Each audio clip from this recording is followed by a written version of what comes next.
Start the strum.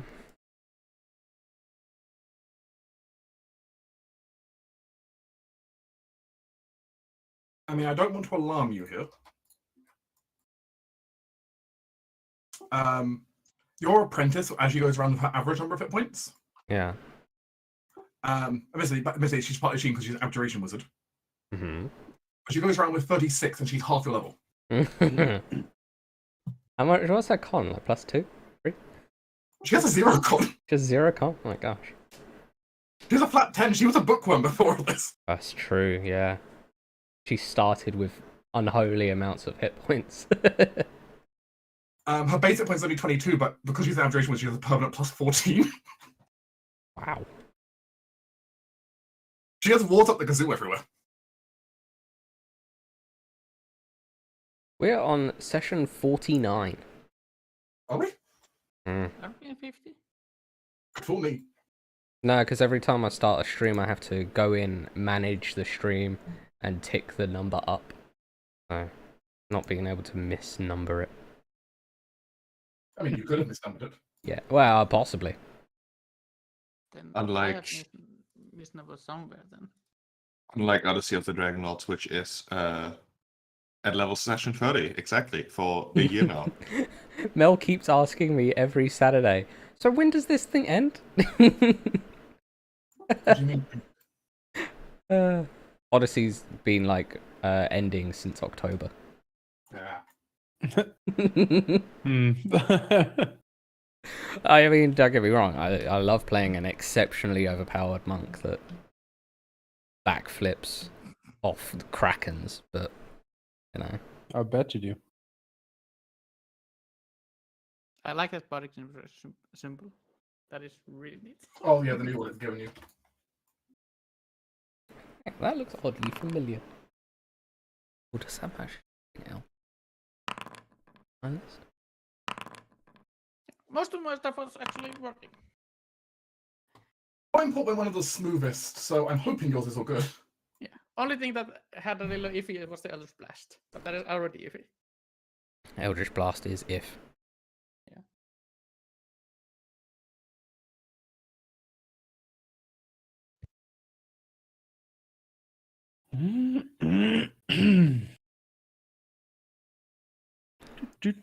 Clear my bar. Spellbook. Hmm? What's up? I'm just looking at my spellbook. I'm seeing all the spells that D&D Beyond grabbed. Arbor of Agathis. Yeah. This isn't technically every single spell possible to the class, it's just every single one that I have access to between our shared, like, books. Yeah, this is probably Probably what I most need. of them, I don't- honestly. Yeah, I don't think I. Like, I don't, like, you know, it's possible we might be missing books between all of us, but Yeah.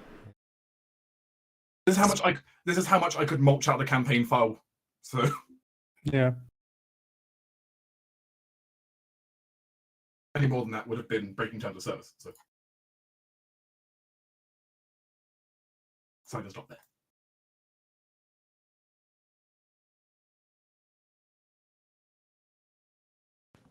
I mean, only books that I don't have are the 2 new ones. So Dragon I Last don't feel they're vital to our current situation. they are not. One of is some kind of Sala campaign, and one is a Dragonlance thing. Not Yeah. really. Dragonlance. I read those books in the olden days. Like, I think I go through 3 of them or something like that. I feel when they were like, "Oh, we're relaunching the setting," I was like, "Oh, maybe we should go back and read those again." I don't know. I mean, They're very light reads, certainly. you can get them like an audiobook. Just listen to them again. Yeah. But yeah, I did the same. Early days, when I was young, I read them. I think really of all the like custom campaign settings, I mostly am interested in for D&D. Generally, I like Ravenloft. I think like that setting is interesting to me because I do like horror and fantasy. It's like a fun combo. And Dark Sun because it's just such a odd setting, kind of fascinating.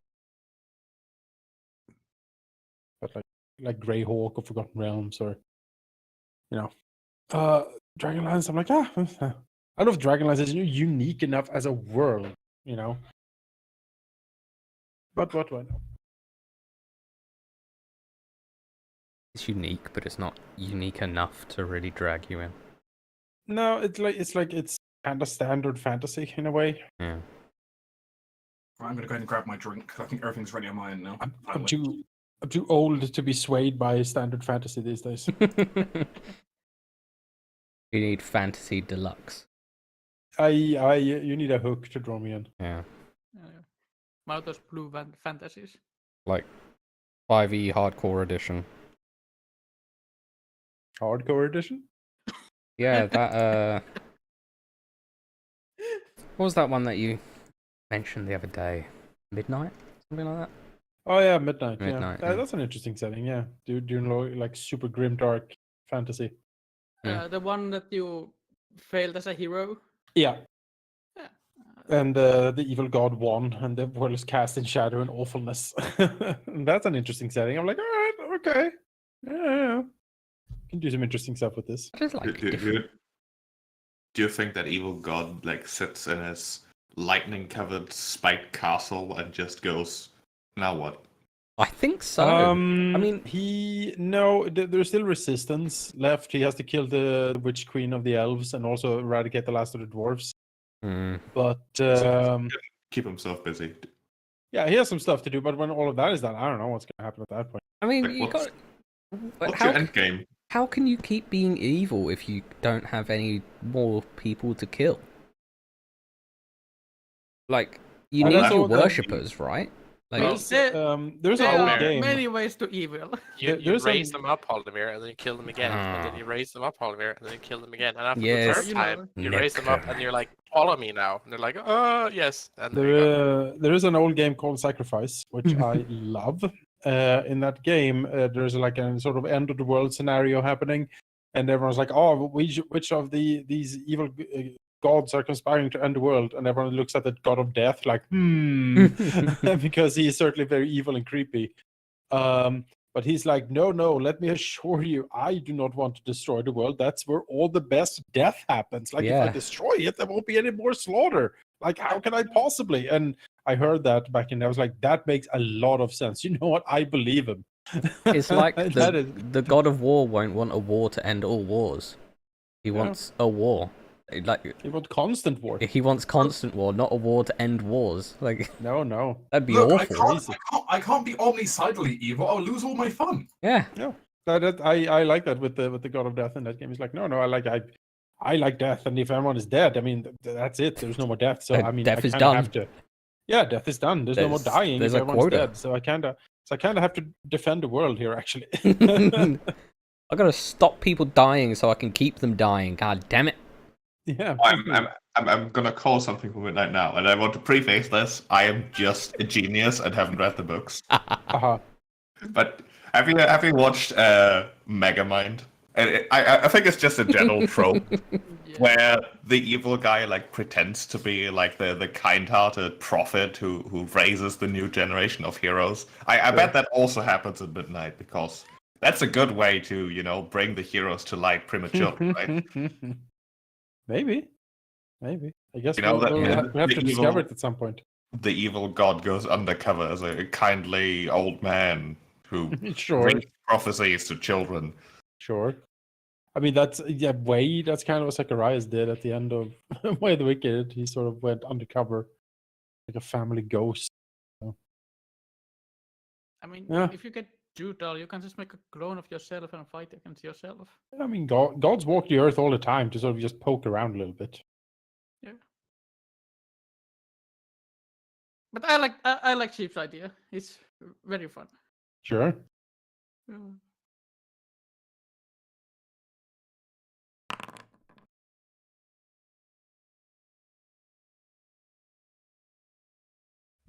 Two weapon fighting is set up. Yeah. Indeed. Got a dagger now, so I might as well dual wield daggers when I use it. You might as well. I gotta get those extra attacks for sneak attack.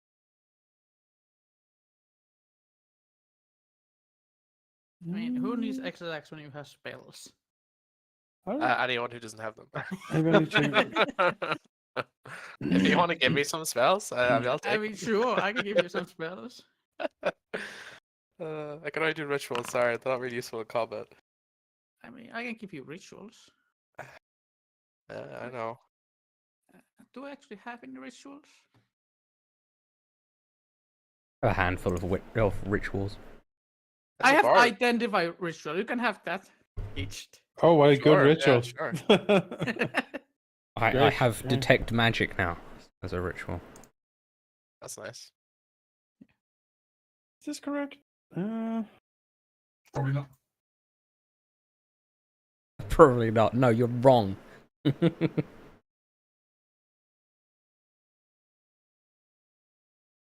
I cannot wait to animate all the objects. This is a terrifying concept. No. Why did we let you do this? I don't know. But yeah, we can have now a large flying ship for a 1 minute. Yes. For 1 So a minute. very short flight. We will arrive in style and then crash Yes, you know, horribly. arrive in style. Land really quickly. That's amazing. Can you take me on the ship? No. No, the ship doesn't fly for a while. I need another long rest. Yeah, I need like not long rest. Oof. Ship 8 is, hours last time. yeah, the ship is a bit. Seems.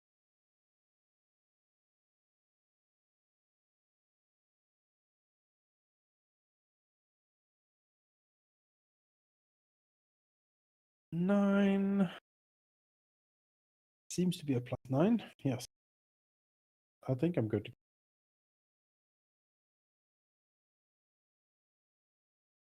Yeah, just double check your sheets are all correct because obviously, yeah, as I said, things have been a bit wacky. I've not rolled anything. Let's do it. Looks fine to me.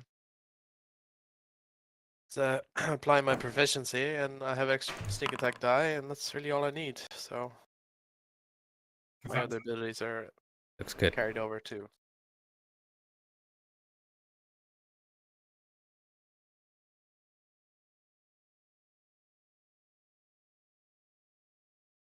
Okay. In which case, I would like to welcome everyone back to Blood Bonds, A Tale of the Ashen Court. Thanks. When we last all adventured, the group was in the middle of a siege, though from the inside of the fort. The group was defending an arcane bombard, intent on taking out the inner walls of the city you were invading. And through your efforts, though it was a hard-fought battle, leaving the group drained and bloodied, you did manage to succeed, setting the cannon off, and in turn, becoming the victors. Reichhold quickly becoming overrun by your allied forces from Silverswift, and the city falling over the next several days. For the group, meanwhile, though, with your mission complete, you quickly decided to retreat back north, back to the highlands and Sorkai, to take your rest. Because certainly, given the shape most of you left in, hanging around was not a great idea. For the battle had been hard, very hard fought. Many of your characters pushed beyond how they'd ever been, or for others of you, seeing allies, well, essentially roasted alive by the magic, the elementals, and just the sheer amount of dexterity saving throws. And now you return, and now a little bit of time is passing as the group goes through the process of resting. Those of you who were especially badly injured, like Ceres, were taken to the castle's infirmary to be treated.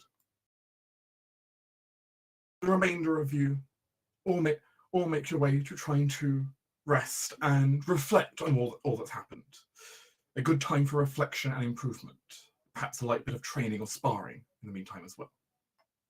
While you wait for news from the fronts that Reichhold has been claimed, and, well, your armies can proceed further. The good news is the stalemate at Freyfrost appears to have stayed right where it was. There have been pushes from both sides mildly, but no one has made any major progress. Yours haven't lost as much, though. It appears that whatever is going on right now, the Duke of Alcend isn't making any hasty moves.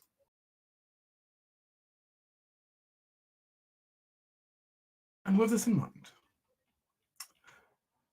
let us focus in on the group as a whole. It's a bit of a cold day. Not extremely, given the Highlands. It certainly gets colder up here. And given you're actually kind of in the middle of the year at the moment, perhaps warmer than some, but still. The fog has laid low the last couple of days, and there's a bit of chill in the air. But it's been quiet and peaceful. The local population, you'd hardly know a war was on, except for the non-stop just parade of essentially victory songs being sung from the local tavern. You believe Rodrigo's doing.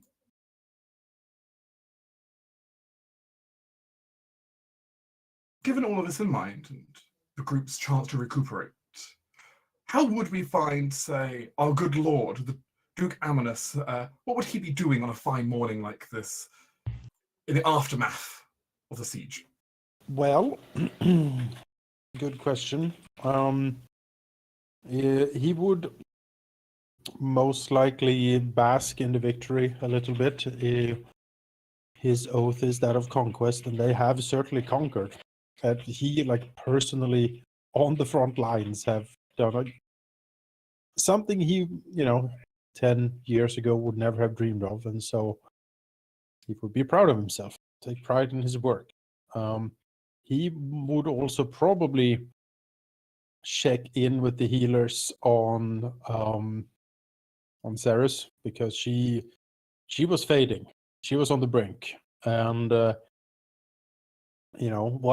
few more seconds might have been enough to lose her. And he, using his last of his grace to bring her back from the dead, he is keen to have her survive. He's already lost one trusted advisor to this campaign, and a dear long-time personal friend, and he'll be damned if he lets that happen. The physician will take you to a side. You know the doctors fairly well at this point. They've come to treat you and Arkand and everyone else time after time. Yep. Skilled in the medicinal arts, they're more than capable of taking care of the majority of ailments.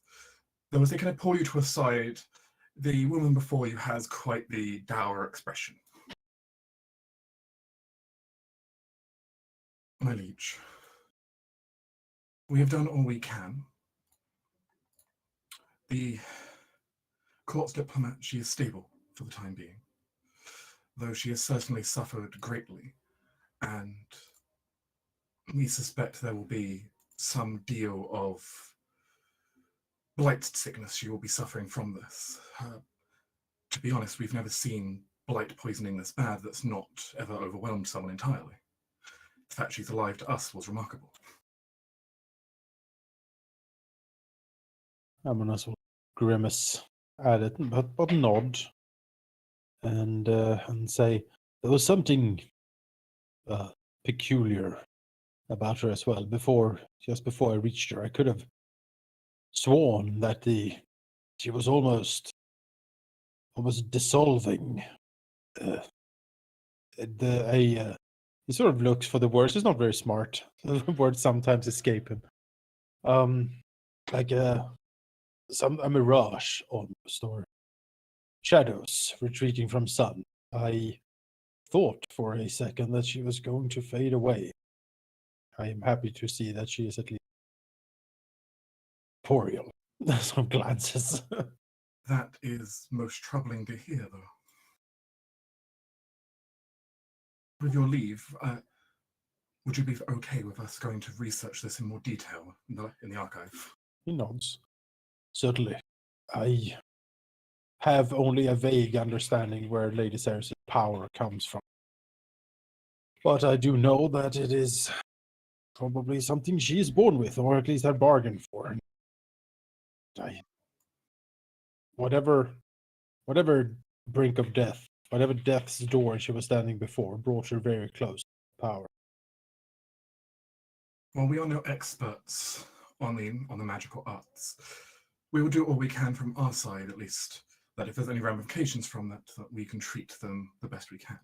No, and says, I do possess some prayers of healing as well. If needed, do call upon me, and I will try to assist. She nods. Go with grace, our lord. We'll continue treating with her. After having checked in with Saris, he would probably, he will take some just general reports of like the success and the general status of I'm losing the name of the city we're in. You were in the realm of Reichhold. Yes, Reichhold. Sorry, Reichhold. Yes. Amnas is getting old, so am I. He would just take quartermastering and basically give him a status report on what they have claimed, the losses, stuff like that. And between those reports, he would also probably check in on Arkland, because now Arkland has gone through a trial by fire, to be sure. He started out pretty bright-eyed and fairly innocent. He has over the past year or so grown quite a bit, and especially in the last couple of months. I mean, he has been with Amanas in the field quite a bit, and Amanas and his party are formidable. Like they are formidable characters and heroes in their own right. Arkland is still being forged in that fire, and so the trials we have gone through as a party, he must have felt even worse. And for how old is he now? Like 16, 18, something? About six. He's actually just recently turned 16. Okay. Yeah, for a 16-year-old kid to be made like a knight and then sent into the crucible of battle, that takes strength of character and strength of body and mind to like not go crazy or like just run away from it. And he's a stern master, but he is still somewhat doting on his squire and his bodyguard. So he would check in with him, see that he's doing all right. Maybe go through, like, talk a little bit about his experiences with the battles and whatnot. Maybe go through some, debriefing. Like, okay, so tell me about your impressions of the last fight. What do you think happened? How do you feel? Let's work on some of your moves and footwork, see if we can improve it. Stuff like that. Basically, try to keep him busy so he doesn't sink down into some sort of like PTSD from all the like blood and guts and violence he's gone through over the past month. And also be a character spiritual guide, because he has sworn an oath, and that gives him power, but the oath is sworn to Amanas, and so Amanas is certainly responsible for it.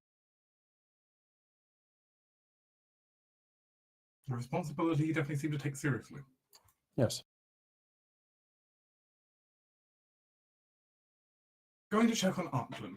Certainly he had his own roughness in the previous fights, having really only held on through the own faith of his magic, keeping him up continuously, spell after spell of healing, to actually an impressive degree he pulled off that day. Your young squire can be found. Of all things, it takes a bit to actually find him for once.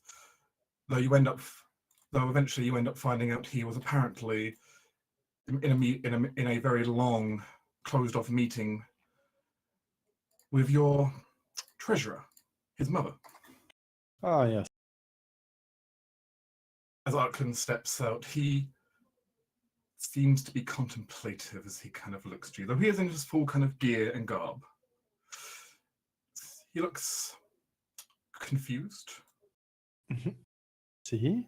And he kind of blinks, seeing you. Kind of very much going very rigid, and kind of at attention, singular. Amnas will make like a slight move with his hand or something to indicate that he doesn't need to stand attention. He can be at ease. And then he will say, "I trust your mother. It's fine." Yes. Everything's fine with her. Good. I have sought you out because I think we should have a little bit of a talk. And also, he sort of gauges Arklan up and down a little bit. He says, "I do sense a growth of power with your Arklan, and I am curious to see this more firsthand for my." He does it like a motion for him to follow, and he says, "We shall go to one of the training yards, I think." He nods and quickly follows behind you. All right. Yeah, for the training out there, Amna's idea here is to do a fairly light training session masquerading as a debriefing talk with Arkland. As such, no live weapons. We've had enough of those for a while. We'll, pointedly put a soul sear, slightly crackling scabbard like against the wall. He'll go ahead. He'll go ahead and put the crackling with Spain away as well. Yeah. He might even suggest they not duel in armor. Just regular clothes. Just make it relaxed as much as we can. And then he will start questioning as the first sort of forms and swings starts going in. His feelings and what his thoughts are of the couple of recent weeks and months, because a lot has happened to him and he wants to check up.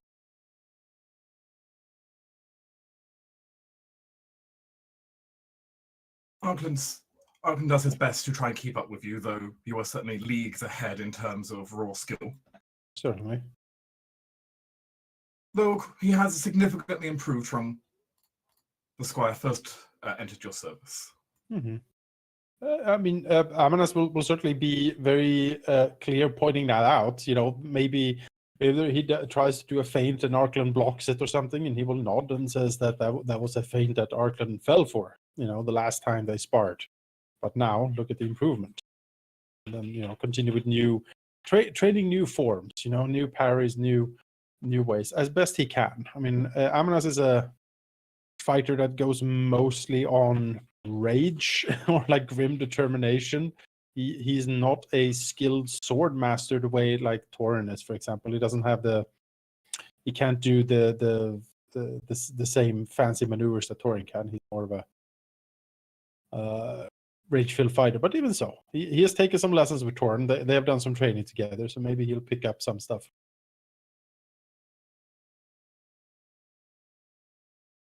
But yeah.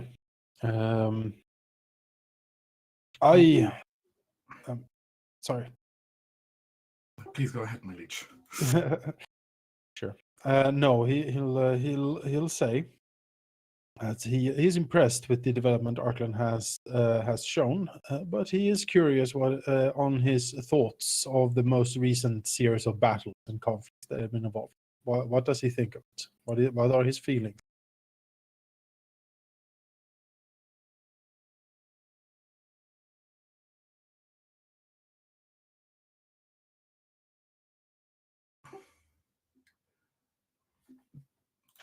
If I may, my liege, when I joined your service, I never dreamed that I would be taking part in a siege of a city like that. It's been a lot to take in. What did you imagine when you swore your service to me?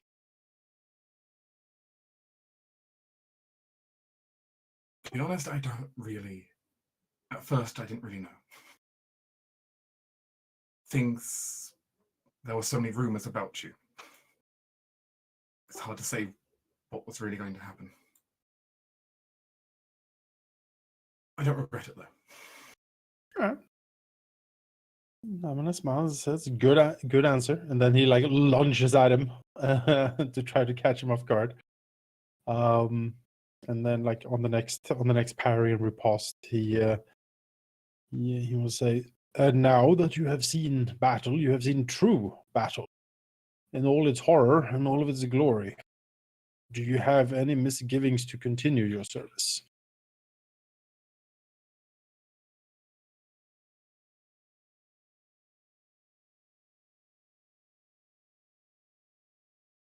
He seems to go quiet for a moment as he kind of blocks you and make a counter attack back. One that you're able to block, though it certainly comes closer than anything we've used to be able to do. No.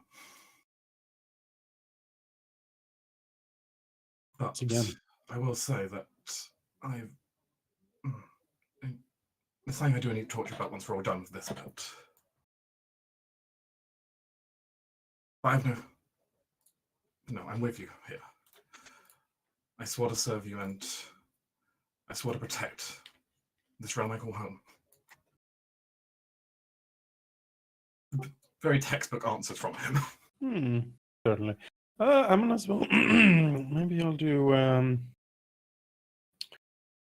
not very good at this, but maybe I can do like a sense motive on him, or insight. I mean. Yes, you can attempt to do insight. Not my good skill, certainly, but. Like Pathfinder. Nope. can't say a damn thing about it. It's like, all right, well. You may be suspicious, but you can't put a point on anything. No. We haven't played Pathfinder in half a decade. It's still sense motive. Yeah. It just is. Like, me making the mistake would make sense because I play Pathfinder 2 a lot.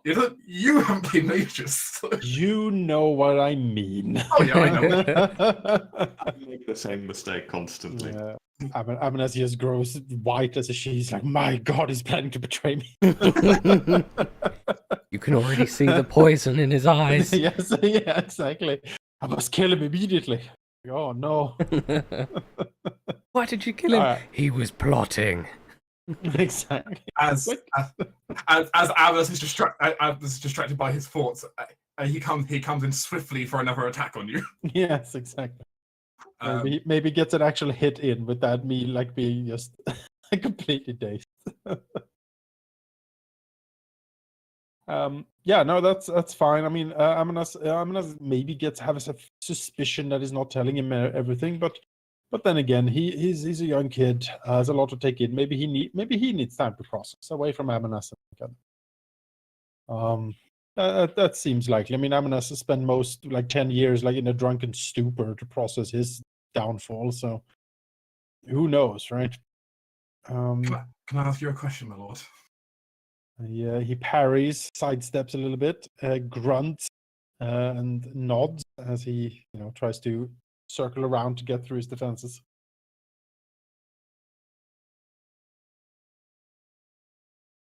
What is the purpose of power to you? That is certainly a good question. I believe that power must be wielded to have any meaning at all. Power is the ability to affect the world around you, to make it bend to your will, and you can do that by whip or by a carrot. Both are useful, but in my opinion, power is the ability to change things. And that is my goal, to change things. I am trying to save this kingdom from itself. Amass enough power so I can cleanse it. I can burn this rot out from its core and restore a new order. Something that is just. Something that sees to the good of the empire, not the short-term interest of squabbling nobles or greedy merchants. Clutches his fist and says, "Power is the reason I am here. It is the reason I have taken up the sword again.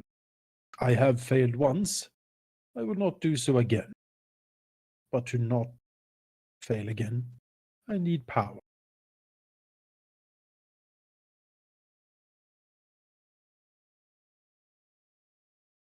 Argon seems to smile a little bit at your answer. He's going to take a step back as you, especially going to go into a bit of your speech mode there. Yep. There are people who amass power, but then don't use it. That is wasted. If you don't act, you are powerless.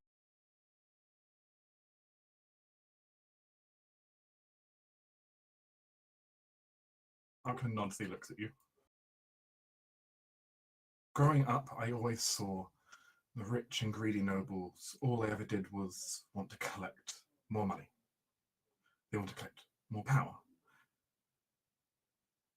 Kick away their enemies and just be in charge just for the sake of it.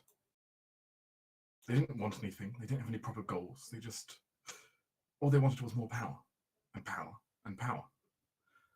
And that's it. They think that power insulates them. They think that power gives them what they want, and in a certain sense, they are certainly right. The problem is that if you do have influence and power, but you never lift your eye, your gaze away from your own petty concerns, then he shrugs. You are indolent, you are lazy, and you will inevitably lose that power. You need to fight for it, you need to grasp it and hold on to it. If you don't, you won't have it. Power does not sit idly by to wait for you. You need to constantly seek it, constantly conquer it, and then wield it for what you believe in.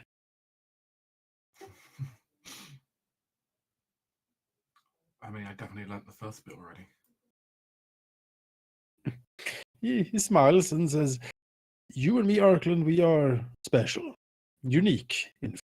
Most people, these nobles, they might amass power, believe that they have it, but you and I, we..." He raises his open palm, and a shimmering light, from his divine essence, shimmering over his hand and lighting up a little bit of the courtyard. We have actually grasped it with our action, with our determination. We have seized it. But as I said, now we must use it. Otherwise, it flickers out. We atrophy. We do what I did. Fat, indolent, drunk. Shakes his head. I let it all slip away from me because I never earned it. I just got it. I was told that I was special. I was told that I was unique. I was told I was heaven's herald without ever lifting a finger to earn that. And so I took it for granted. And I used my power and my station to only feed my own decadence. And I paid the price. But I have learned. And as I said, I will not make that mistake again.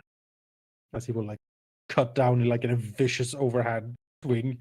Probably at that point, using more of his power than he intends. Are you swinging?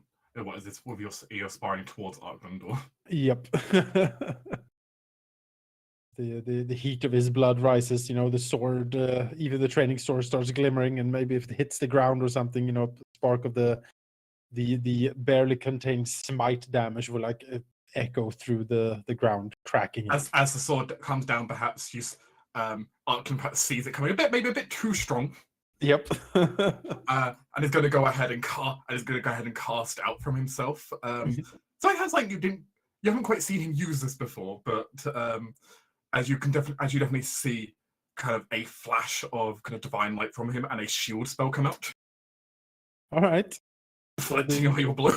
Yeah, the Amonas infused blade like bounces off in a shower of sparks in all directions, and then he whip around a split second, maybe a bit worried that he actually hit him, and then seeing the shield like shimmering, and he'll smile a proud smile, and he'll say, "Excellent again," and then continue the practice.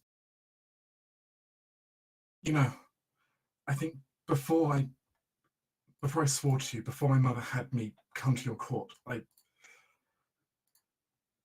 think I probably would go down the same road as you. I sat around all day listening to tutors, reading books. My mother trying to prep me for some important role. I didn't care about it. I would sneak out, do things, and no, I wouldn't ever care about the future. I didn't care about actually doing the work I was set. I was just interested in finding power for the sake of, well, it's what everyone else did. He nods. What you lacked, young Auckland, was purpose. True purpose. But now you have found it, and it has found you, and through it you have grown strong. And you have great potential. I see before me the making of the finest knight of the land. He nods with determination as he kind of comes in for another swing against you. Yep. All right. At that point, Amonas will be quite pleased. His young apprentice seems to be doing quite well, all things considered. And he will give him maybe as a towards the end of the practice and whatnot. He'll give him some instructions to go to the chapel or potentially his meditation chamber or wherever he prefers to contemplate. And think, contemplate on his vows. I don't remember if Arkland is very religious. I mean, you don't need to be particularly religious to be a paladin, but a lot of are. He's not very good at religious theory, but he is pretty faithful. Yeah, and then pray to the aspects of the gods that he reveres and contemplate on his oath and what it means, and through it, power will grow once more. I would also just like to establish for the record that Arkland nearly has as many hit points as Ceres. That's a tough cookie. Compared to Ceres's tiny hit points. We're counting hit point pools in Ceres's now. I mean, honestly, he nearly has a full Ceres worth, and he's half your level. So, hey, I've only got one con, alright, and I'm working with D6s. Like, it's just great. there's only so much I can do. Arkland's at exactly 40 hit points on the dot right now. Next level will probably be like there. Okay. He would overtake you next level. Yeah. I mean, I only gain 5 hit points a level, so yeah. But yeah, with that, I mean, I have even more hit points than you have. And I gain also D6s, I think. Yeah, but you're a vampire. You got No, you're vampire. a bard, aren't you? I mean, yeah, because bard is D8. Yeah, bards have D8, so you have more. Yeah. But yeah, with that, Amonas will hang around, do general stewardshipingness, waiting for the rest of the group to sort of gather around, finish up whatever they need to do. Okay. In the meanwhile, then we'll shift the camera for now, and as our camera kind of fades away from the training yard and heading through the palace, it slowly heads up a small spiral staircase, spiraling up and up, until you reach one of the upper floors of one of the side towers. It's a reinforced wooden door standing in the way with a small slit where you could just kind of peek through to see who's outside. Within it, the chambers of our dear spymaster, secluded far away from any happenings that anyone would, stumble into. You'll find him staring out over the now lush garden that frames the grave of Zed as he thinks on the fate of Ceres and what comes next. She essentially, since he's worked with the king and the previous, she has been the closest to him. And if ever anyone could be called family to him, it would be her. And his mind dwells on his own past, his own dealings with the blight, learning that indeed this blessing or curse, whatever it would be, is stuck with him for life and is something he had to manage. Many sleepless and painful nights struggling to get by. And now Ceres herself succumbing to it in a far greater means than he ever had. He is worried and pensive. He's seen many of he's seen many friends, or at least associates, contacts, friends from his past, especially in the old mine days, all of whom had contracted it, and to terrible degrees. And you know yourself from many of the symptoms, even at a moderate level, how horrific they can be. But at the level that you saw Ceres go, where you could see the blackened veins tracing almost back to her heart, well. He has seen more fates like that end with death than life. And I suppose it is a bit of a wistful thinking that she could live through this, but even if she did, the pain that she would be under. He doesn't know what's right. But what he does know is that until she recovers, he will be at her side until then. And so perhaps as he turns away from the outlook, the tower, if anyone was outside or if anyone was looking, there might only be a slight gust of wind as the door closes. As he makes his way down to see her.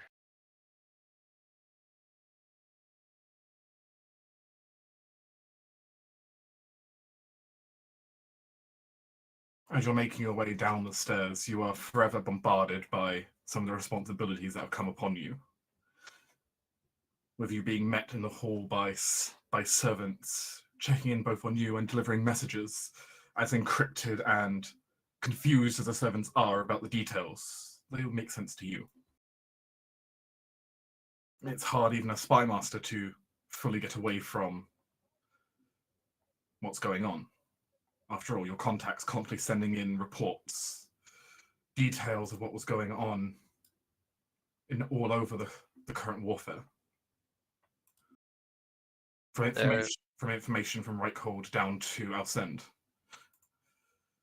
It's hard to get away from it, even for you. There's a certain wooden detachment from him as he goes through them, kind of settling into the autopilot of his job while his conscious mind is thinking elsewhere. But it is something that he alone can do, and as such, he is responsible enough to, well, not shy away, even with the circumstances as they are.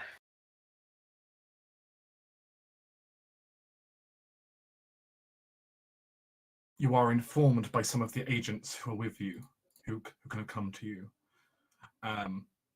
reporting on the majors who escaped your previous fight, the ones who, well, have put your friend in such a state. They have been spotted by some of your agents deep out in the field. It appears they are currently retreating to Lower Alcend, to the Pinewoods. Though, for what reason you do not know.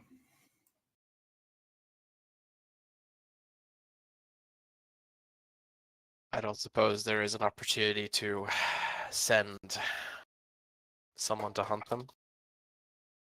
You have contacts at your disposal, and that's not beyond That's not beyond your reach to send an agent or two to try and stalk them deeper to find out where they're going. If that is so, where you want to divert some resources to.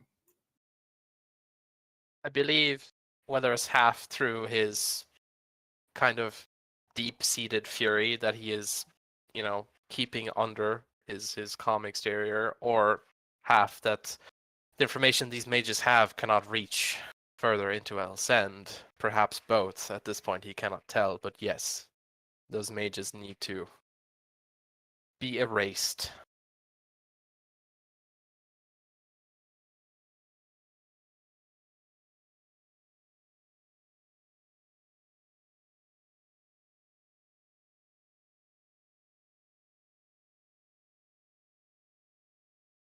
So the operation you have in mind is to dispose of them. Yes. Very well. It's always the interesting role of the spy master to capture or to kill, to gather information, or to simply get rid of a problem. Two sides of your job. Either way. Very much sounds like, though, that for Vickers, he's not slept the most in the last few days. No, indeed. Oftentimes, perhaps the others might think he is the most collected, but it isn't quite, in fact, the opposite. He is kept up by these things, but he doesn't show. It is not his job to be seen. It is not his job for people to worry about him. It's his job to do what he needs to do in the background. And so, oftentimes, the most horrible of experiences come to haunt him when he tries to sleep. As such, well, to be quite honest, he's running on fumes, but it is not for anyone to know that, only himself.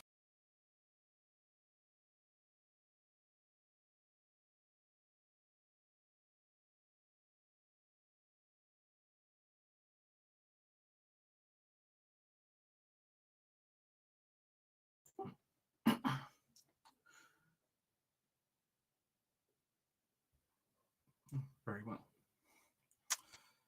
Hopefully the Vickers, he will soon find some answer.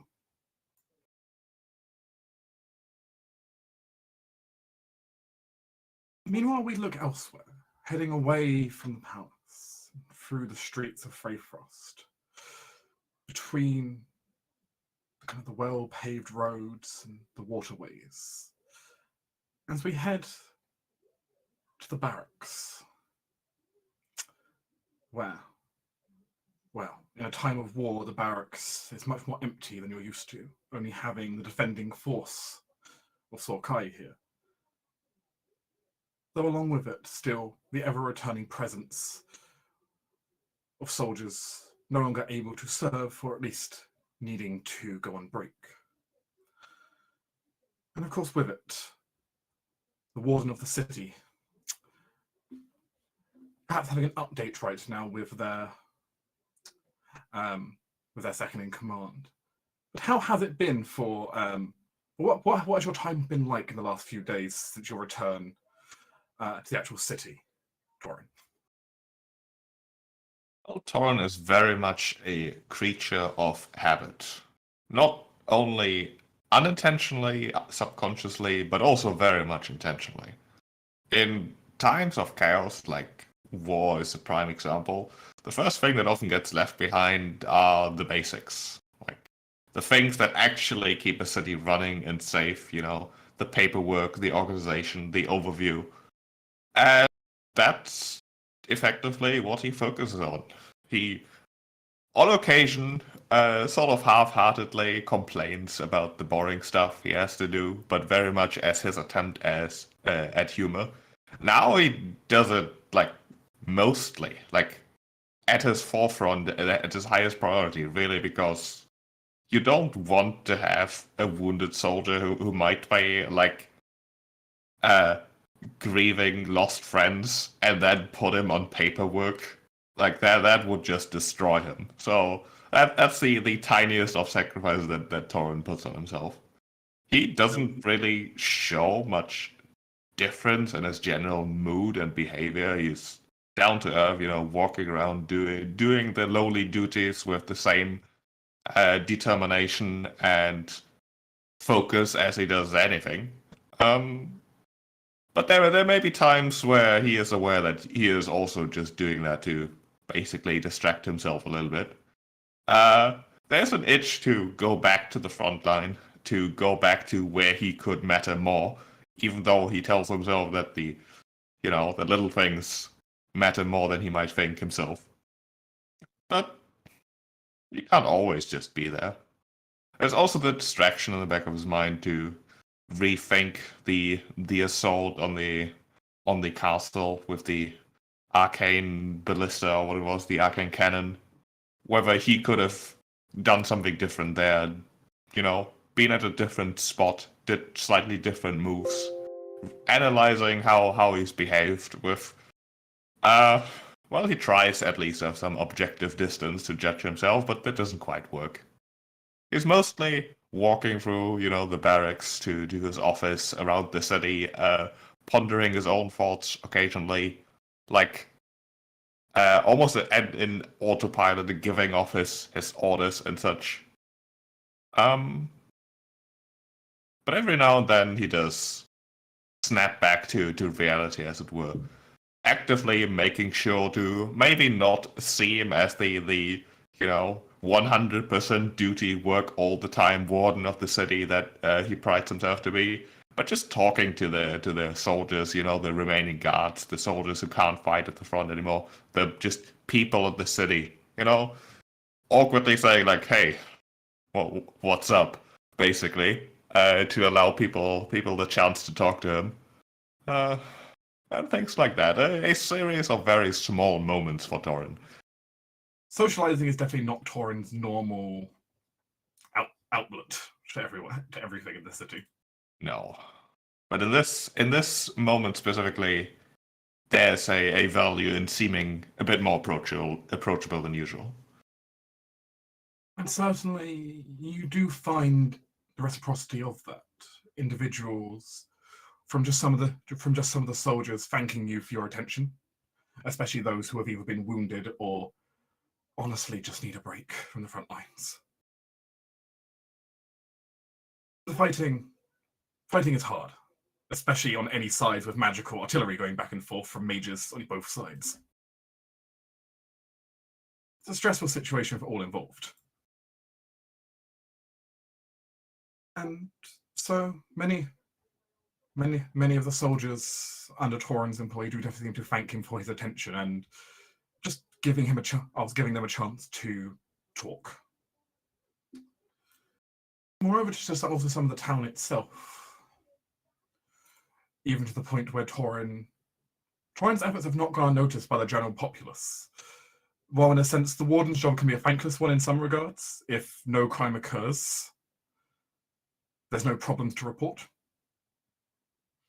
No one tends, if the warden does his job properly, nothing happens. Which can be thankless at times, but it does appear that even that has been noticed by some of the local populace. As Torrin finds himself returning back to his office one day, the sergeant is there, Miss Arena Harris. You're the deputy in charge of the city, if nothing else, because she was running it before you came in here and, fixed the place up. And she kind of pays you her normal salute of attention as you kind of head in. Warden? Harris, report.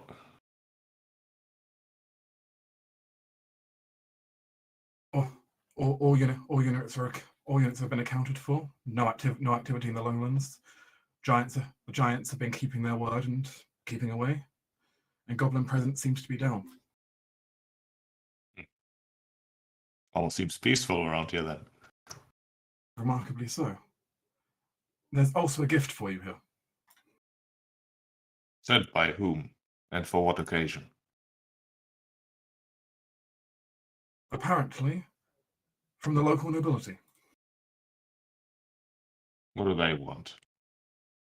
It was simply a message from them, simply thanking you for ensuring that the war hasn't reached their new homes.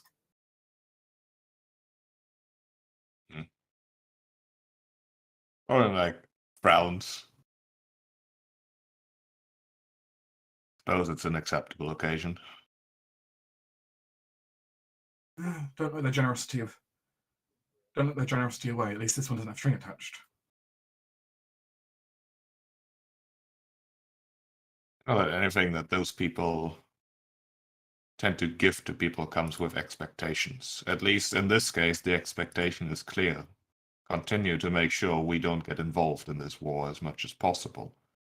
Which, frankly, I have less control over than I would like. Still, they want to live their cushy lives and not get involved in the fighting.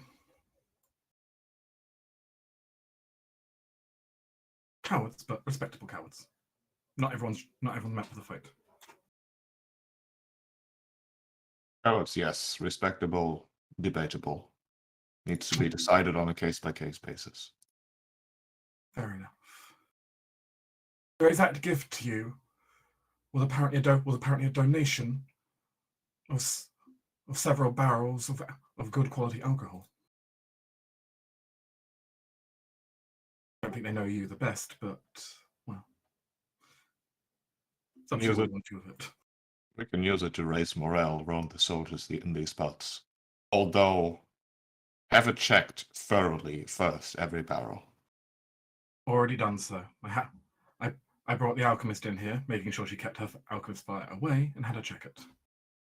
Wonderful. It appears genuine. Just several barrels of. It's not the greatest alcohol in the world, but damn better than what the soldiers are used to.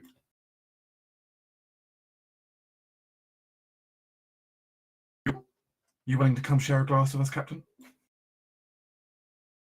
One is acceptable.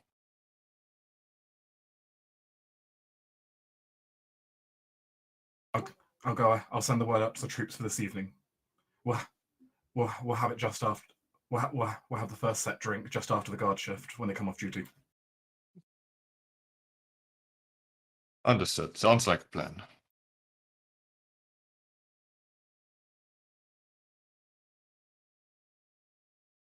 As Arena goes about making the preparations for you,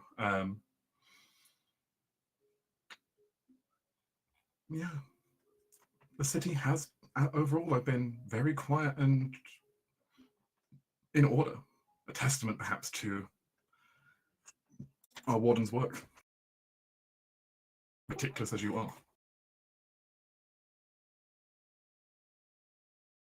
A more paranoid person would think it's too quiet, but Thorin knows that he's just good at his job.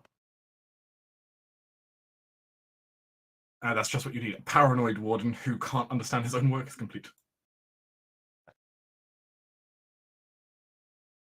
But yes. And perhaps it'll be good for Thorin to at least have an opportunity to socialize the troops a bit more. Also, Thorin does not only have his iron discipline, he also has 18 constitution. He does not get wasted even if he tries. I'll be honest, if it's also a trained save for you, you would probably need to drink through one of the barrels by yourself.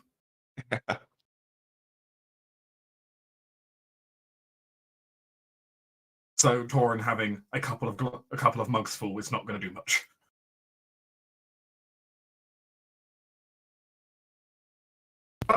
When he said one is acceptable, he meant the barrel. Just put a big straw in it. the only way for Thorin to really feel the effects. Yep. They'll just get me a funnel. Yep. Oh no, we're beer bonging this. The troops can arrange this for you if you No. Still, though, it will be good for the troops' morale to see one of their leaders come join them down in the wreck.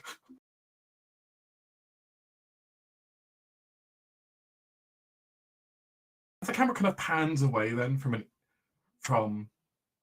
an evening's drink and carousing, it heads over to a building on the far end of the city, an old circular museum, now turned partly library as well for the city. A place which, while in the day, does see plenty of activity from the outside, sees more activity from within as the sun begins to set and the evening moon rises. And how has our, master of the archive been these last few days since our return? So Isaac? you ask, yes. CL has done proper ways to dodge any responsible job, leaving them to Master of the Stripe, and confiscated the museum kitchen to make some home cooking for everyone. Fluttering from cookies to soups to sandwiches that she hands delivers to everyone and then flies away to another important task.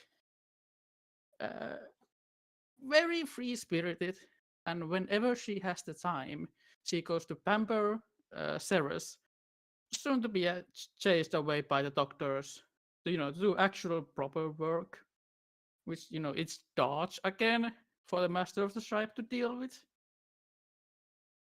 CL is taking the approach of I shall have my free day today, and I shall do some cooking and delivering and other stuff. Work can wait another day, or another week. Very, very carefree compared to most of the cast. Yeah, and she has skilled supporters who can do the work for her. She can focus on more important things. Like there is a one night, free, a quite 5-stack sandwich at Rika's table, a late night coffee, and another things there. But certainly, Master Danza knows better to interrupt you during your cooking blitz. I had no idea Seal did cooking. she can do home cook. Mm. There's some delivered cookies for M&S, chocolate chip. Yeah, stare at them with grim determination, trying to ascertain what is this. You cannot smite the cookies. He has smited someone with a pot just recently, so he thinks maybe. I reckon if we get a baguette, you could smite someone with a baguette. I would say a stale baguette could be used to smite. Yeah, 100%. Like the next day's baguette. Yes, Could day smite old someone baguette. with it. Yeah, Day old baguette. day old baguette. But you've left it out on the side, outside of its wrapping. It's basically as hard as adamantine at that point. Oh yeah, true. I mean, if you're gonna just leave the cookies there, they are gonna disappear, and they're gonna be like a roasted boar in there, like a pieces of it. Afterwards, The food will slowly escalate until you eat it. Same goes for Turing. It's even worse for Ceres because it's full-on pampering. Just full-on pampering from Seal whenever possible. Like, Seal will spend 100 gold for all this food stuff and pampering for total for the party. Just goes full out of it. Yeah, that's what Seal does. And dodging our responsible work, More important. So, as poor Danza takes on the entire work of being the king, the council scribe. Yeah, if you need to sign anything, I will be here 2 minutes casting a spell that does, a lot of pens, and then signs all things for me, and then I leave. So taking full advantage of your new spell to handle the paperwork on your behalf.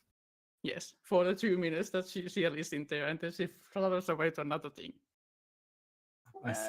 But there's one thing that Ciel would like to do. Okay. She is somewhat running short on her blood supply, and she would try to get some. In some reasonable way, whatever that may be, not hurting other people.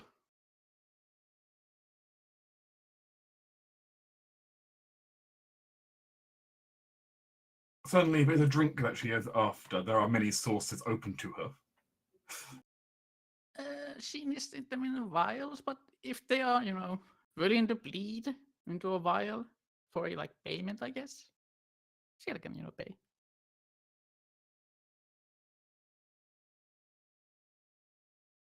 While perhaps a less than savory business practice to some, there are certainly some though who would be more than willing to, in return for just a small donation, give a donation to you. Sure. What is the small donation? You won't need to pay that yourself. We'll just say it comes out of general living expenses and such. Sure. On your behalf, but Okay. But you know of individuals, perhaps one that you have met at the local dance club and bar, who are more than willing to make this exchange with you. Wonderful. Yeah, and then the rest of the time is spent for the 100 gold of home cooking that is sent all over the place. As you have partially learned from some of the people at the bar, some of them have found letting blood to you a surprisingly satisfying endeavor, for the fact that also it is far easier to get drunk when your blood content is lower. Yeah, Still will agree, and there's a lot of blood flowing, it's much easier to get drunk. But yeah, she will fill up her vials and do this kind of stuff. Your interesting status as a dampier has certainly not gone unnoticed by the local populace. If they want to complain, they can complain to the king. You have not heard much in the way of complaints, except from some holier than thou old people. I mean, she will, respond for those in diplomatically, but it's somewhat she cannot do anything about it at the moment. As it stands, there's a bunch of crotchety old people mostly complaining at the moment, so they will get a response. it was unlikely to satisfy them, but I'll make a note of that. Very well.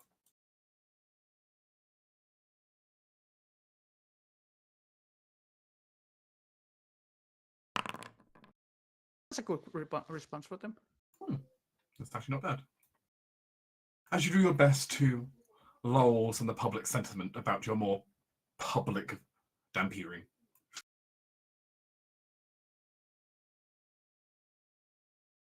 But yeah, that is what Seal does. very well. Then we'll pan away, leaving the smell of freshly baked cookies for the moment. As now our camera pans all the way over to the diplomatic wing of Sorkai's palace. The long, ever-stretched hallways where various visitors and officials might come to stay on their charges to your city. And on the lower floor, the far end of the hallway, leads to a separate section for diplomatic administration. Within it, a room many of you have visited before, though only briefly. This is the room of Miss Ceres Talanio. You've not been back in this room for long, being pampered by the infirmary for the last several days, as you kind of only really for the first time properly in the last few weeks kind of come back to your senses properly.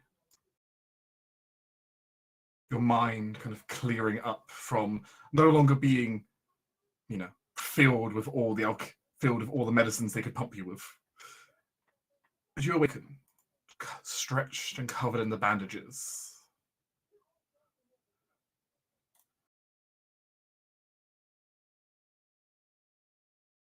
you are finally awake, Mr. Talanio. Yeah. Ceres waking up after being effectively drugged with an inch of a life. After coming to within an inch of her life. Um, The physicians have taken excellent care of you for the last several days, but there's only so much that they could do. Your body needed time to recover.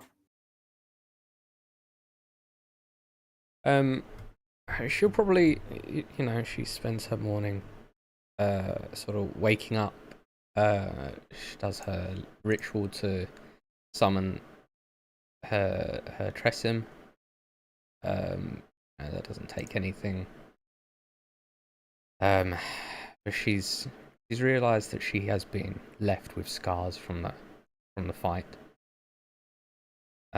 Something she can deal with another time. As she opens her door to see the lavish food that Seal had left at her doorstep that day. Your study having plates of cookies apparently waiting for you, as well as other treats, and a favorite vintage of of wine she likes. And she won't actually be heard from after that for a little while. In fact, the food that Seal brought left untouched. And as the days slowly tick by, the food comes and goes, because obviously servants don't leave rotten food out. That would just be gross. But it's not touched. The chambermaids come and the chambermaids go, but so nobody hears much of you immediate time. No. The occasional stressed letter goes out to diplomatic efforts that can't be ignored. But those are given to chambermaids who don't see her, who are left to do their job and to leave. You're not left to your devices for long, not in the states that you're in. As very soon, heading to your door, you hear a kind of quick tap of a knock.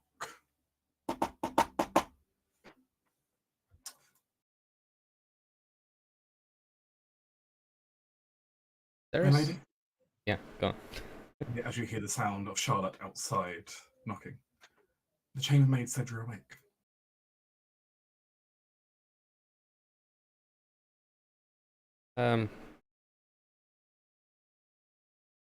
Ceres won't reply. It's very odd for Ceres in general. She loves to talk. My lady? For this, she'll walk to the door and will say somewhat quietly through it, "I am busy, Charlotte. Not right now."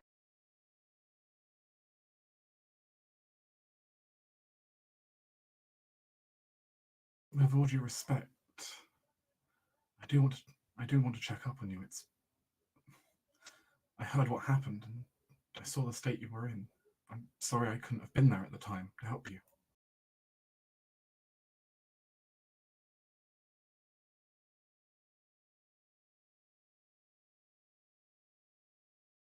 I'm fine, Charlotte.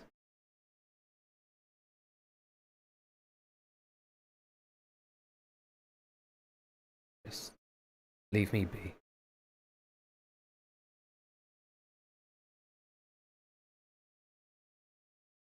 A pause. With all due respect, that is not the response you usually would give me, even when you were busy.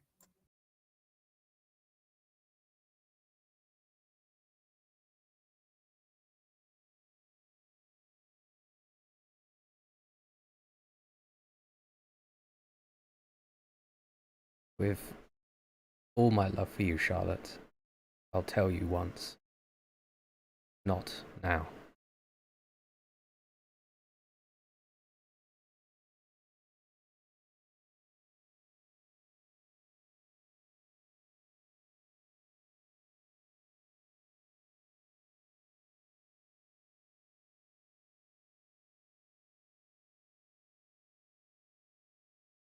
There was a pause.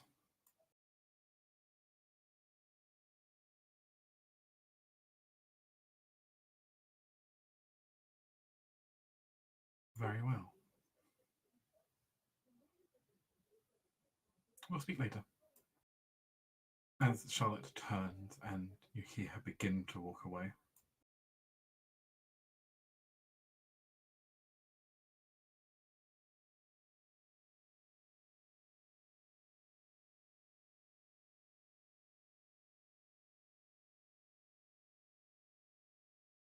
Leaving Ceres by herself, perhaps a bit longer.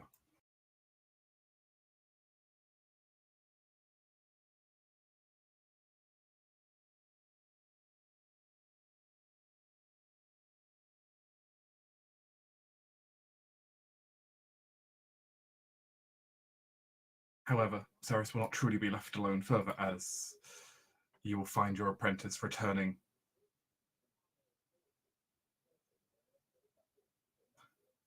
several hours later and checking again. It was simple.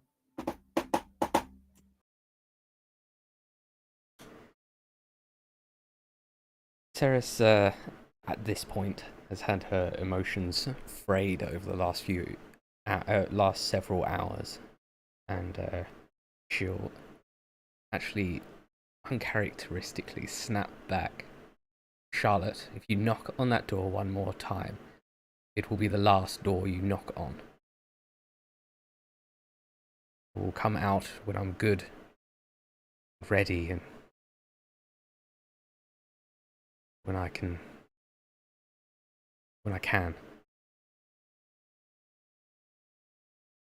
As there's like, right from Ceres's side of the door, a crack and break of telltale sound of mana crystals.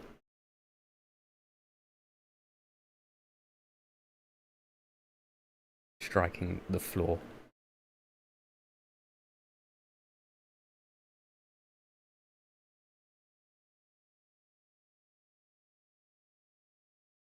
The doctors told me how bad it was. Even from what I saw.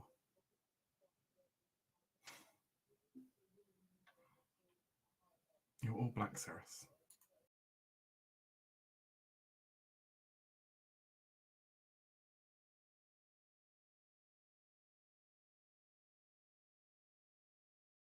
There's some concern in Charlotte's voice, though you begin to hear very slow footsteps away.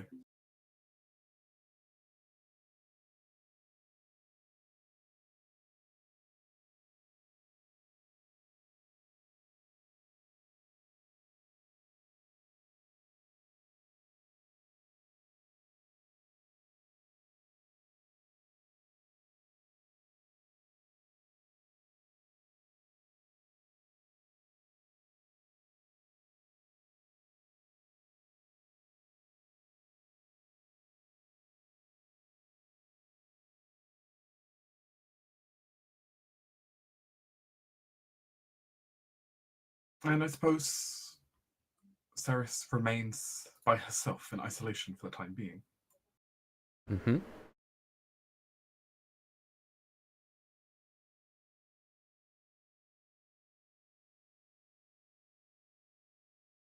There is a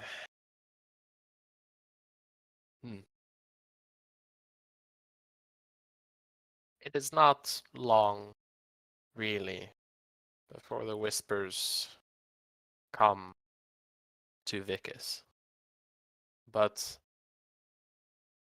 he himself knows what can break someone after going through something as irreparable as Ceres might have been through. So the next time the Vicus comes to visit, it is not a pounding upon the doors, it is not an argument to come out, it is mainly him standing outside by the door. Is there a slit to look in, or is it all? It would be a pretty solid door to Ceres's room. No real way to look in. Hmm. There was a mote of frustration at not being able to reach her through the means he knows too well, his mind. But he cannot see her, and perhaps something is holding him back from even asking. But Ceres will hear as he stands there. I am here with you, sister.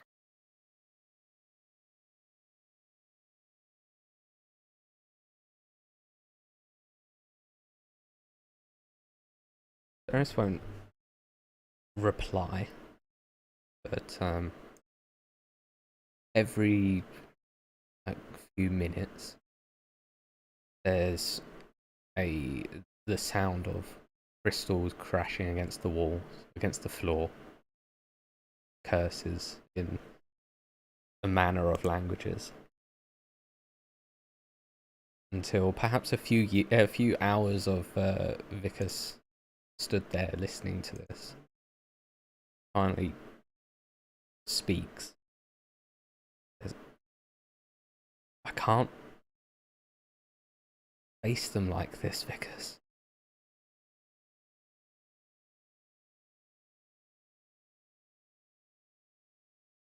Perhaps you can start with me.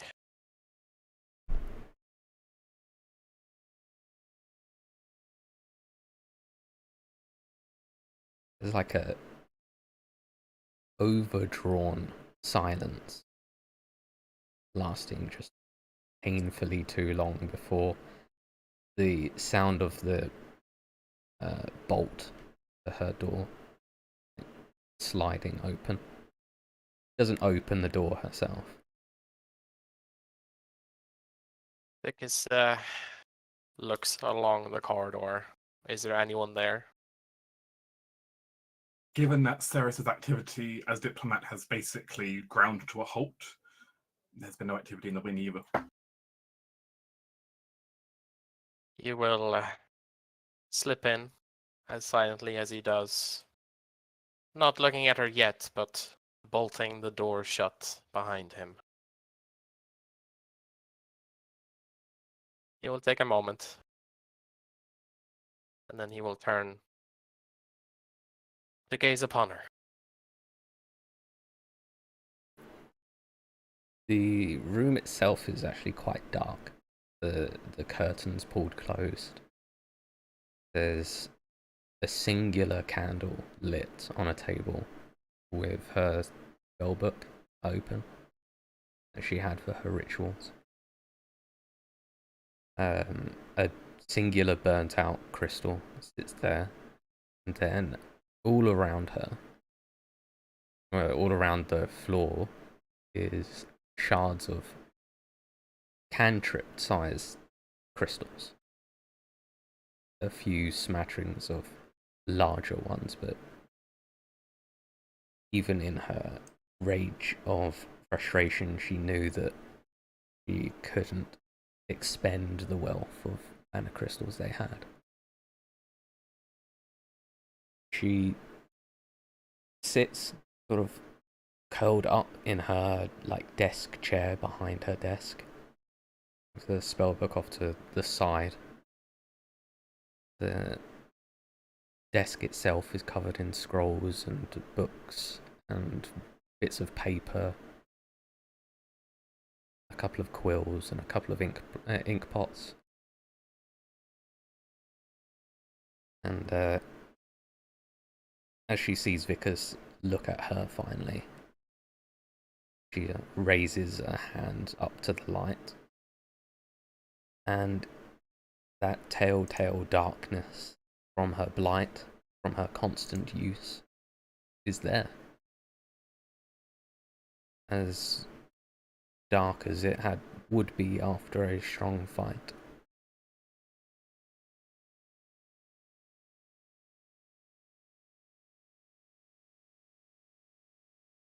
There is a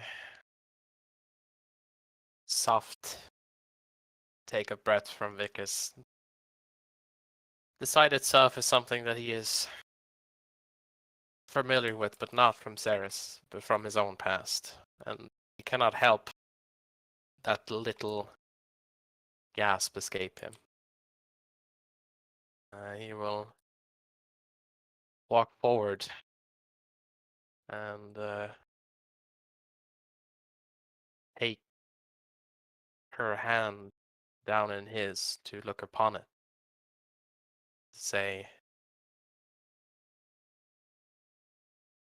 the blight has not left you. She shook her head. It shakes her head slowly and says, "It won't. I've not cast a spell. Save a ritual this morning. I can't. Because I have no..." She stumbles on her words, and then, like, the strength in her hand sort of fades. I can't. Because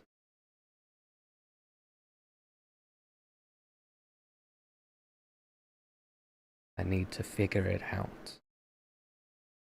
Figure out how to. Her eyes sort of distance themselves from, as if she's looking into a middle place.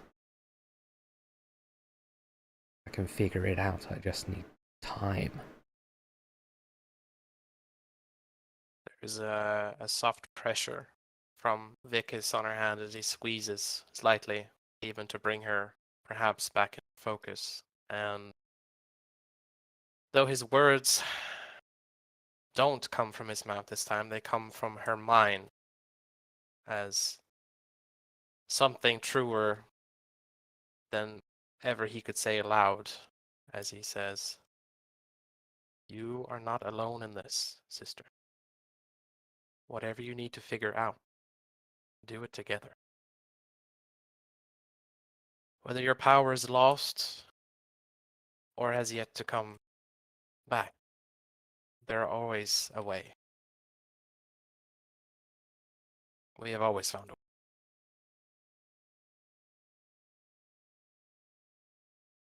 Marisol look at him properly, eyes to eyes, and say, "Can figure it out, I need time. You can't tell anyone. Especially not him. No, he can't know. I can figure this out before anyone needs to know. I can cover up the scars, and I can figure this out, because just don't... No one can know. No one. Especially him. I can't fail my oath."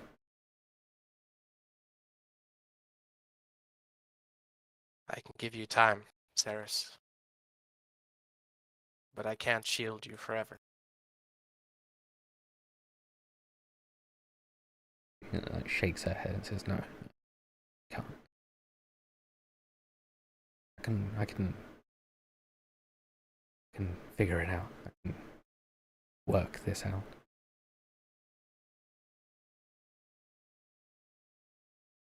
There's a slight like frown on Vickis, not to Ceres but to himself. These thoughts, these fears strike him and pull him back to a time where he was young and afraid and lost and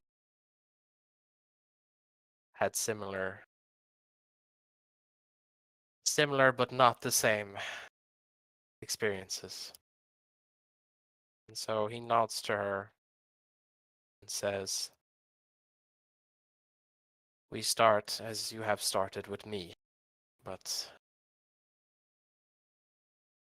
whatever you need to figure out, not alone, Ceres. Never alone, please. At least with me." Okay.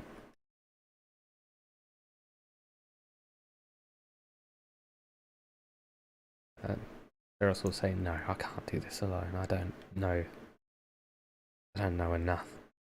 But I do know who knows. I need to get to the tower without anyone seeing me. I need to see her. She can answer questions.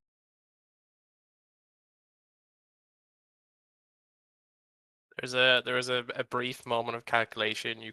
Ceres can see Vicus's face drop into the neutral, business-like moments of when he knows there's something that he needs to do, and he's thinking exactly of how to get it done before he comes back to focus and nods and says, "Now is the best time. Come."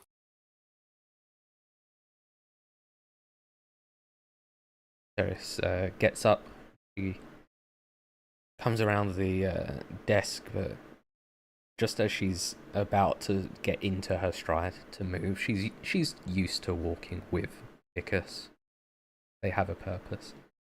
But as she just about starts her stride, she stops and then reaches onto the desk where a pair of long gloves that matches her dress, of course, sit. She picks them up and she puts them on. Gives him a sort of apologetic, almost meek look for heading into her stride.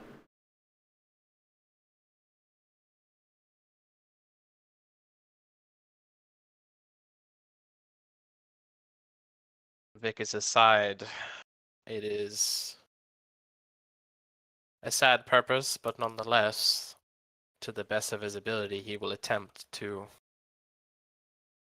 escort her as unseen as possible through distraction or through knowledge or to the ways of subtle trickery. He will try his best for the one request that she has given so sincerely.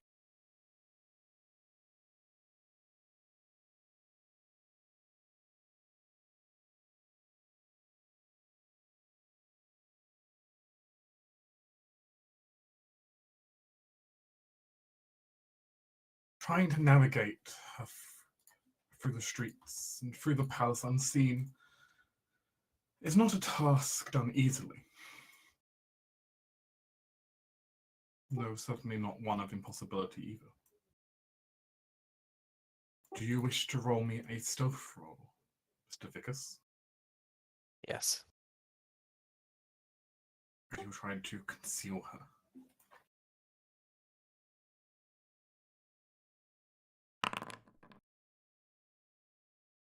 Jesus Christ. With swiftness, you move through the palace as a ghost, where you believe almost nobody here would be capable of spotting you. No, you in fact know that out of everyone in the palace, there may only be one individual who could spot you. And thankfully, they're not a concern. As you move quickly and swiftly, and find yourself quickly blending into the crowds. Ceres encloaked, not standing out too much from anything around. And Vicus doing what he does best of simply becoming another face in the crowd. You quickly arrive yourselves at the base of Sorkai's tower. The great spiraling edifice of magic that keeps the city safe. I take it you wish to head to the upper floors. Yes. And just to confirm, what is your destination? Go see Mikara. Mikara. You head up the tower to its central ocularum, the edifice where all of its magic conjoins, a place where you're almost certain to find your aunt.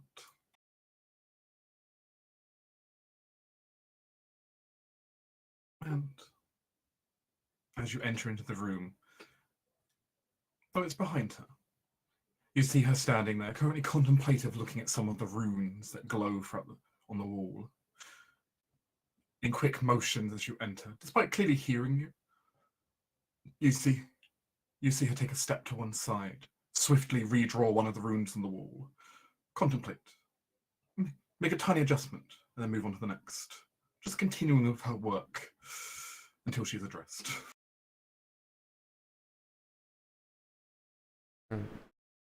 Ferris will take a few deep breaths, or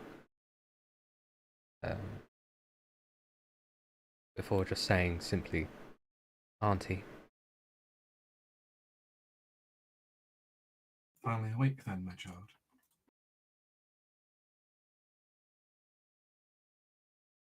Even for our kind, that was quite the nap you took.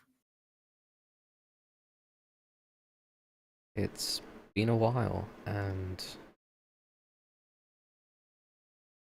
I'm not back. Not entirely. I already sensed that. You feel empty. Feel warm. In a weird way. Riccara turns around. A small glowing light sits on her shoulder as like essentially as a magical beacon to let her see better her work. It's shining brightly towards Sarah as she turns.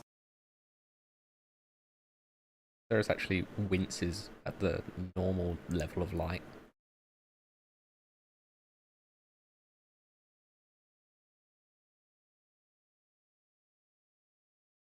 And everything is annoyingly bright. Or that you had simply gotten used to the darkness.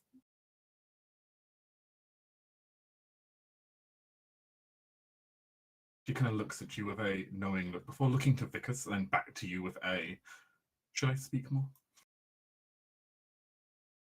No, Ceres nods. Of everyone, Vickers is the one.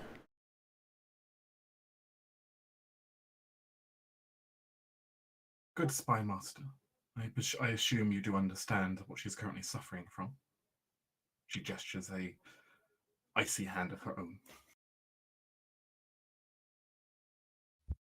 There is a perhaps hesitant nod from him as he says, I believe I do, but it is not one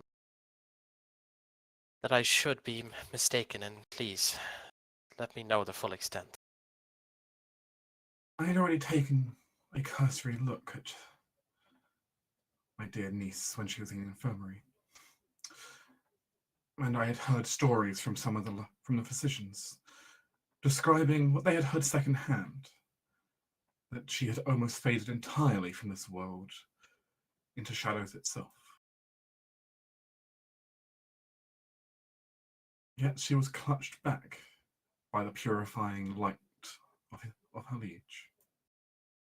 She has a mixed expression on her face. I assume that's accurate to what you witnessed. Yes.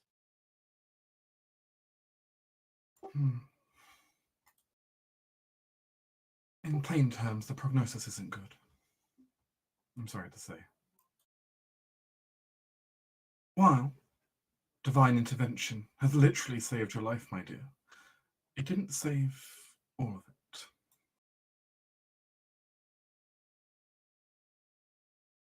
You understand the source of your power, do you not? Ceres nods. My blood, a connection to the Shadowfell. Indeed, your blood was transitive. It contained energies from the plane of shadow. It contained power that connected you to a place between worlds where light does not reign. That had always been your guarding. Well, I don't want to say guarding light, but you understand the point. Ceres nods.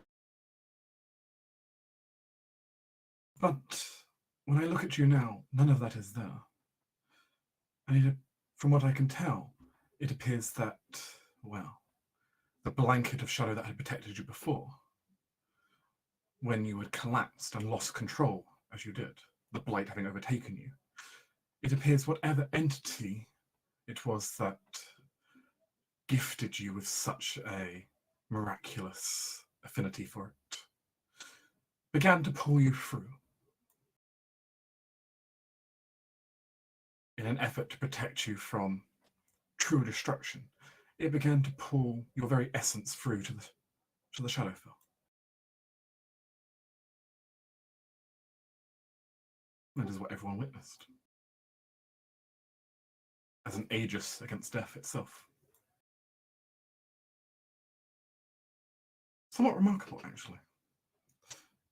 But that process was deeply interrupted, for better or worse. Your life was saved, and you did not become simply another shadow.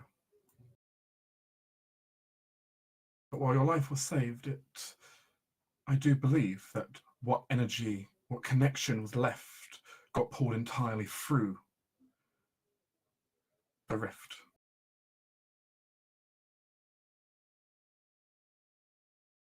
In a matter of speaking, your blood feels as dead as any random person I pick off the streets.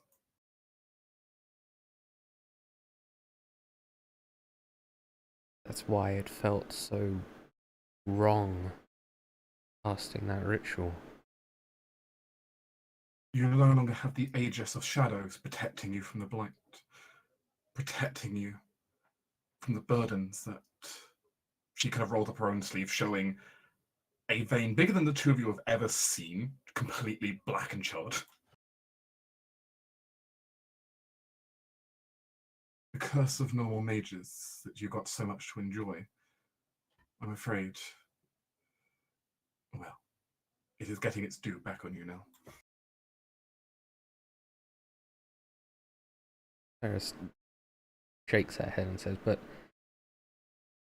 if I don't have a connection to my bloodline, then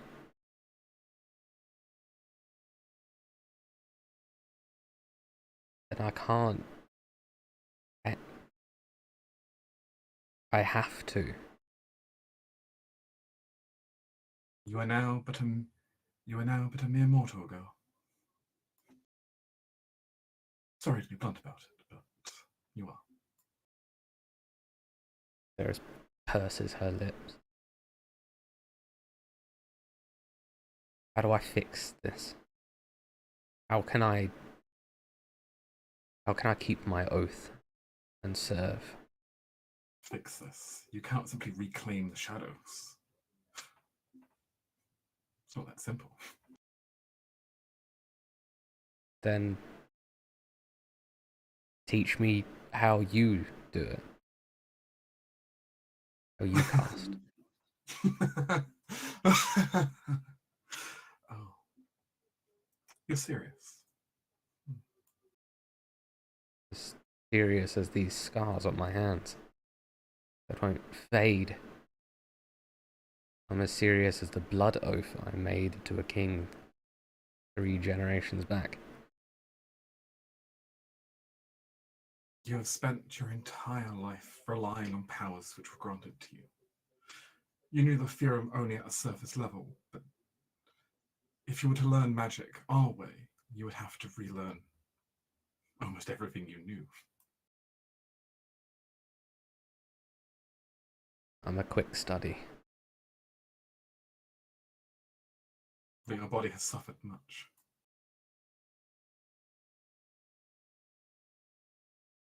And this will be and even if you were to do this would be a painful process, and one that would usually take most people years to do.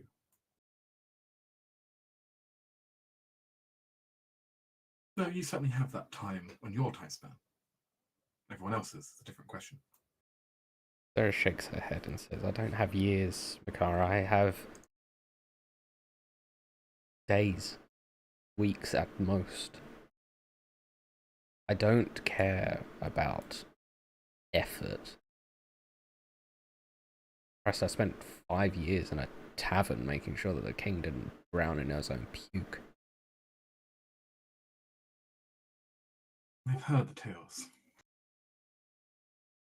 If something needs to be done so I can keep my oath, so I can not fail him, then I will do it. You will see just how stubborn I can be. You simply do not have the time, my dear, unless you plan to create it. Why not? It exists. Read tales of it. Of all times to attempt it, why not now? Oh. You know how dangerous a ritual like that would be.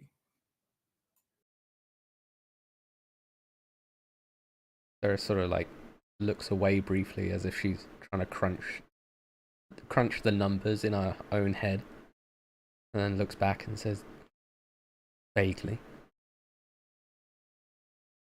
Yet you still wish to try and go through with it.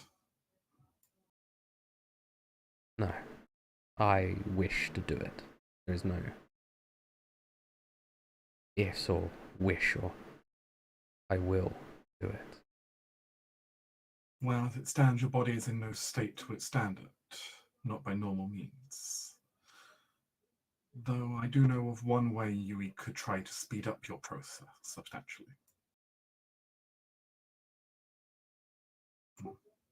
We could, perhaps.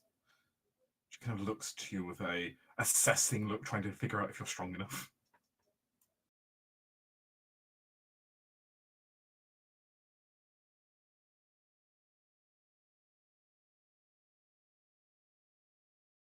You never have been one to follow in our people's footsteps, not in your mother's footsteps, truly. You don't care about the time that we've been granted as people, do you? It's just extra. I've lived among the people who live barely scant years past humans' lives. Lived in their courts, and I've seen 3 of them grow old.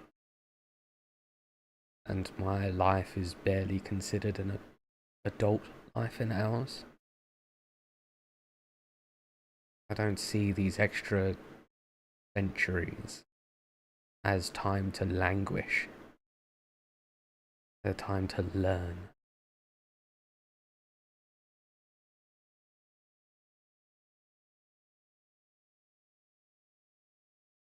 Deep mana saturation. It's a technique that, well, to be honest, it will kill the majority of people who try it.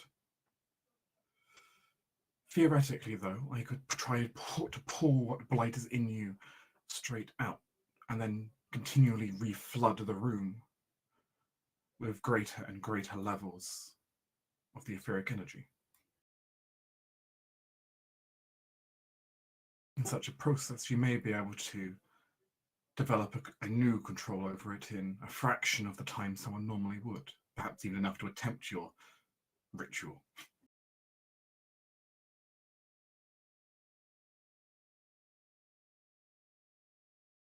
Well then, Auntie, it sounds as if you have a plan. Do you understand you'd only have one shot at this? You would certainly not survive using this ritual twice. There's nods. Says I don't intend to willingly break an oath, a blood oath, without, well, dying in the process.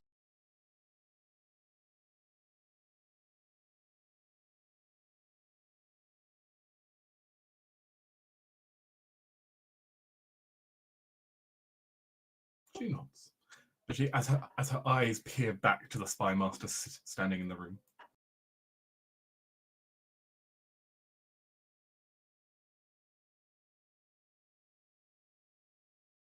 You've been quiet.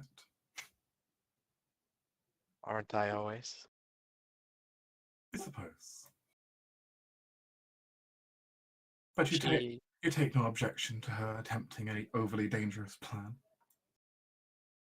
Her life is her own. I dare seek to control it.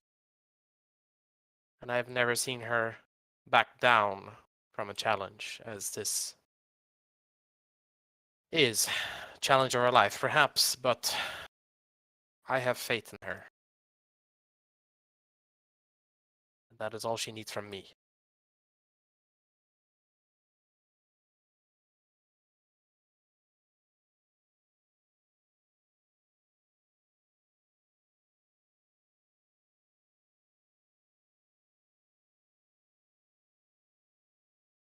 In which case, I take it you would not have any issue with providing us assistance.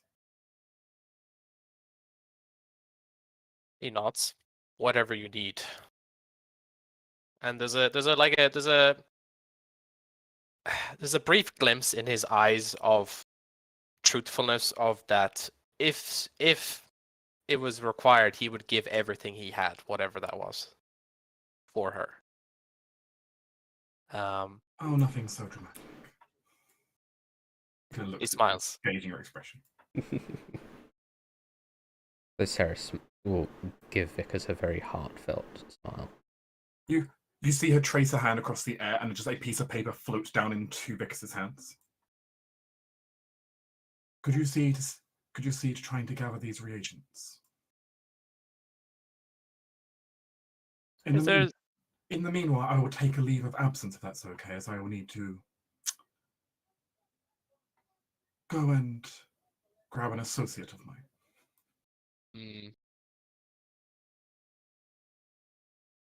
He nods. Ferris nods.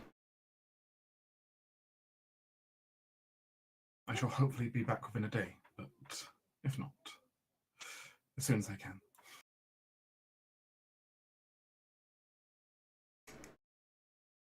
Safe travels, then.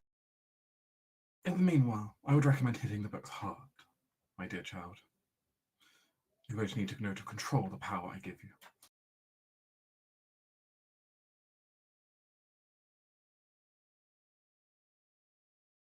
Cyrus shrugs and says it's somewhat of an excuse to read more. As you see Makara look at you with a serious look for a moment as she puts down her remaining implements and pick up her, and you see her float over her own spellbook from the corner to herself. You see her flick through. And you see her cast something, and a circle appear beneath her feet as she just seems to vanish entirely. Of course she knows teleport.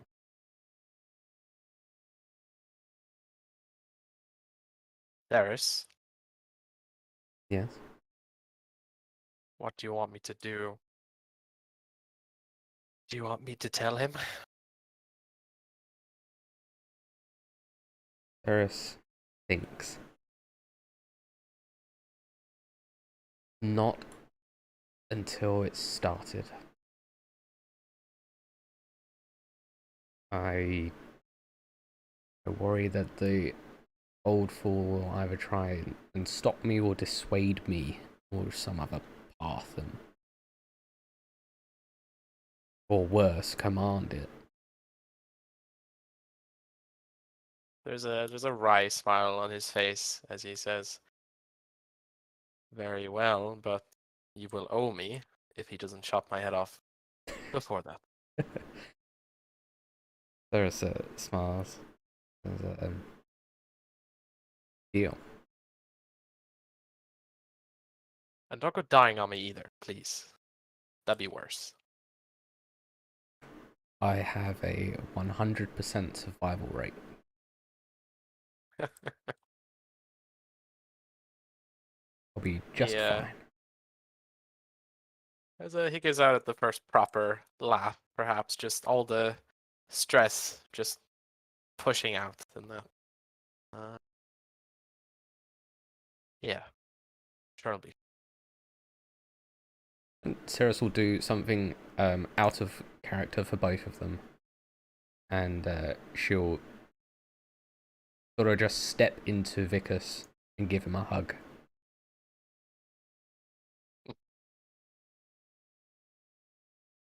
He will silently reciprocate. There's no need for words here. No. Then she'll let go, clear her throat. Then say, I guess I better start reading. He looks down at the list. How long is it? The list of reagents, as you look at the list and realize there's a fold to it, Oh, fuck. is quite long. If you Because need the fold money, has a fold, and the fold has a fold. And It just like drops like to the floor, and he just looks at Ceres like, That's rolling downstairs. all right. It's also like a Mobius strip written on both sides. yeah. Of course you would. If you need extra funds, there's some in my room. The cat can show you it. He raises an eyebrow and says, I already know where it is, but thank Of you. course you do. Shakes her head But- and says, that's why I don't bother locking it. I think I can manage this myself. You focus on those books of yours.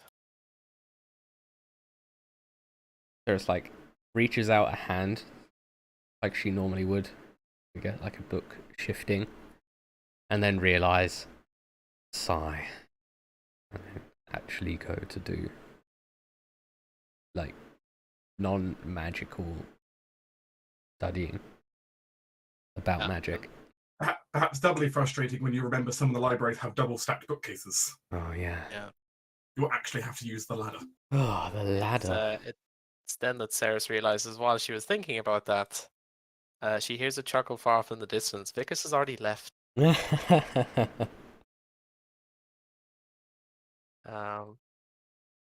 Yeah.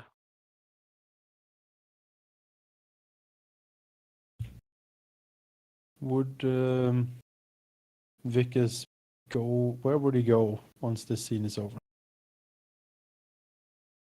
Well, let me think. I guess the first destination would be oh, what's her name? Alchemist Persephone.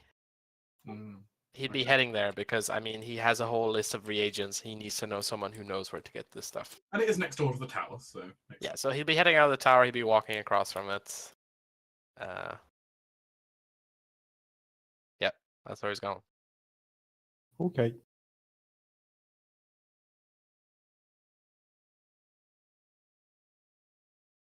Vickers can make a definite start on attempting to gather all of the reagents. All right. Though some of them are a pain in the ass, Vickers does have quite the level of contacts.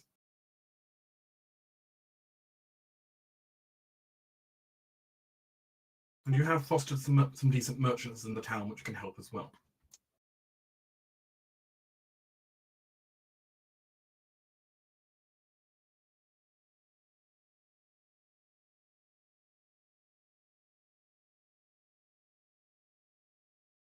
Is time going to pass us forward slightly? To my understanding, Amnis was planning to call regular meetings with members of his members of his government to keep everything running. Of course, he's still in business mode.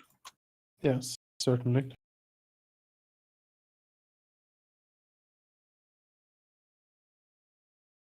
Well, perhaps not the full meeting of the council. It seems within reason that you may summon, definitely if nothing else, the inner council for a discussion on matters, especially when you hear that a new correspondence has come in from the front lines. Oh yeah. Everyone gather up.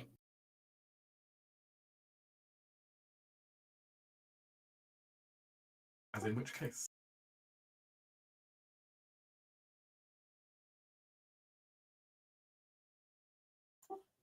The main body of the council, the inner court, begins to gather. The four of you at least.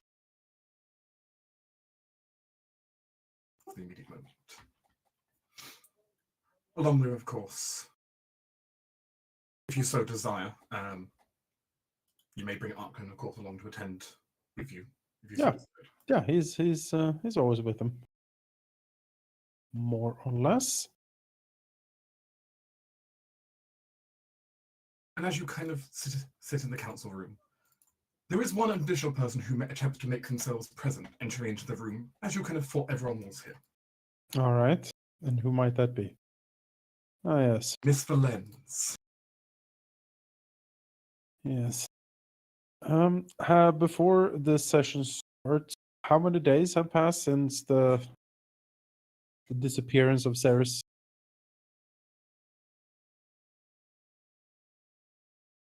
So, since basically the doctors basically said like Ceres has been released and now, which has disappeared from contact with everyone. Mm-hmm. Probably about 3 or 4 days at this point. Okay. I assume, but I might be wrong, that one of those days Vickers might be in the palace or at least by his chambers. Yes. And there's no way he could avoid you. No. I mean, if you want to find me, you can find me. Oh yeah, at some point when Vickers, comes back to his office, he will find Amina standing by the window, looking out of the courtyard, waiting.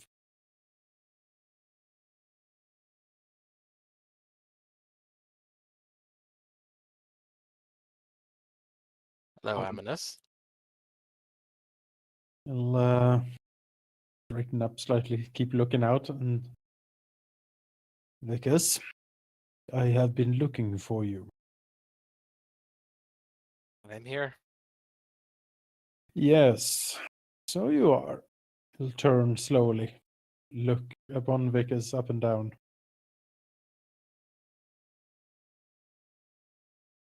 Where is she, Vickers? I have heard that she is gone.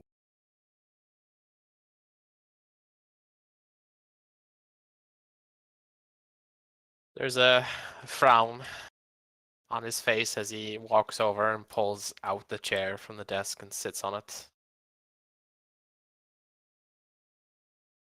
He puts his hands together and says, "She is seeking a new path."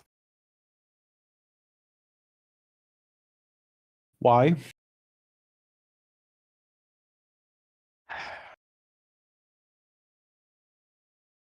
The circumstances of the last battle has left her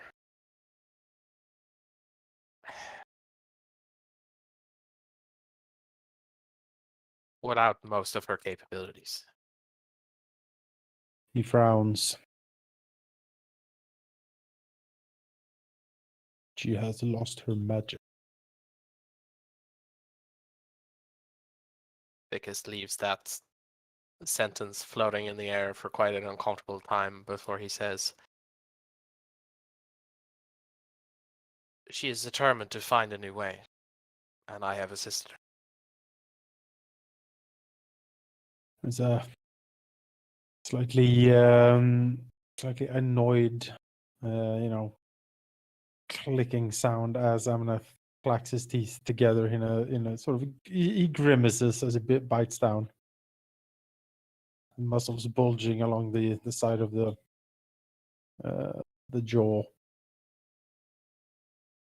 And he says, "And I assume she is planning to do something quite dangerous and quite foolish."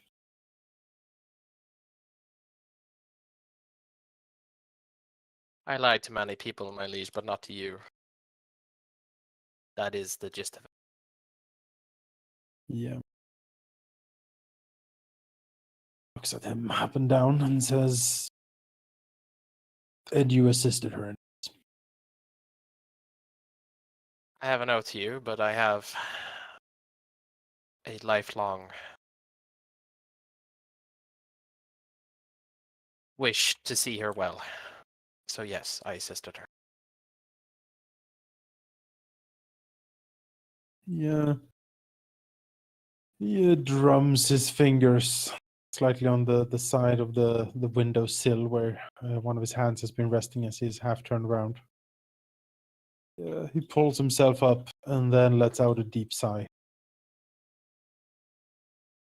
Very well.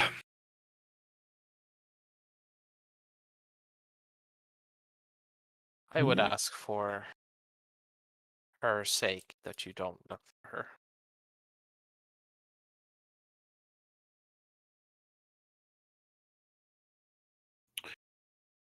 I value your counsel, yes, and I consider you one of my few truly trustworthy followers and friends. I will do as you ask.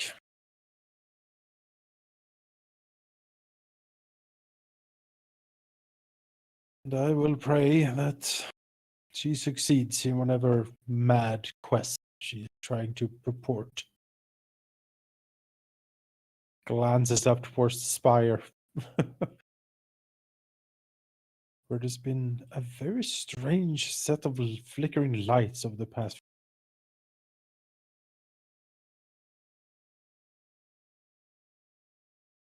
With that, Amanas will leave Vicus's office.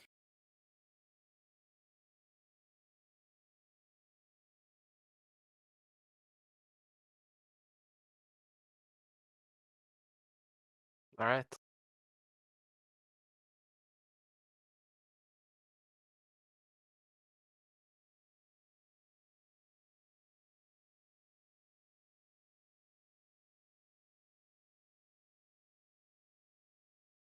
How is Amanas feeling at the moment?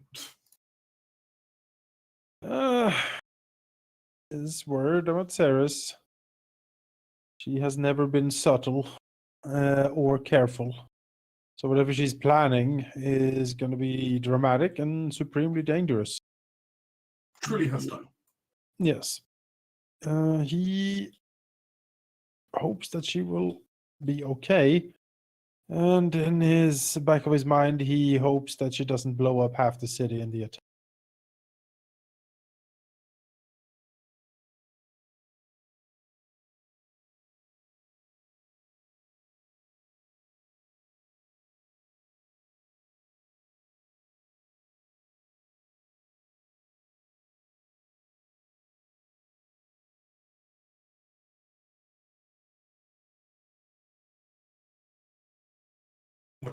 Whatever the plan is something that does become apparent, to some degree at least, to Amanas perhaps in the following day, as he kind of looks out from his balcony's window and bears witness to seeing an exceptionally bright glow begin to flicker from the top of the spire. Whatever it is, it's begun. Witchcraft.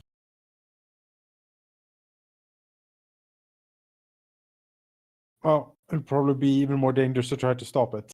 So now it just has to ride the course. So you return to your standard business. Yep. Day in and out. But you do have a kingdom to run, and a report that comes in. So to the meeting we shall go, I suppose. Meeting. Giles brings another set of delicious food for the meeting. What exactly have you brought along, Seal? A rabbit, like something done with like a rabbit. Some light meats, cheese, biscuits of wine, and rabbits. Some like, I guess you would call them like donuts. Donuts? Yeah. Sure. The The there's best some with starters, there's some main course with rabbit, there's some drinks, and then some like donuts and cakes and stuff. Gosh. Like it's 100 gold. Like it's just a lot of food. Just so much food. Arms full. Yeah, Tom throws like a side glance to Ciel as she enters with just bags full of food. No, there's like a floating sets that floats into the room, like of food for a minute, and then there's just One, Wow. the table. one of the servant house maidens, then another one, and then another one, all following in with more food.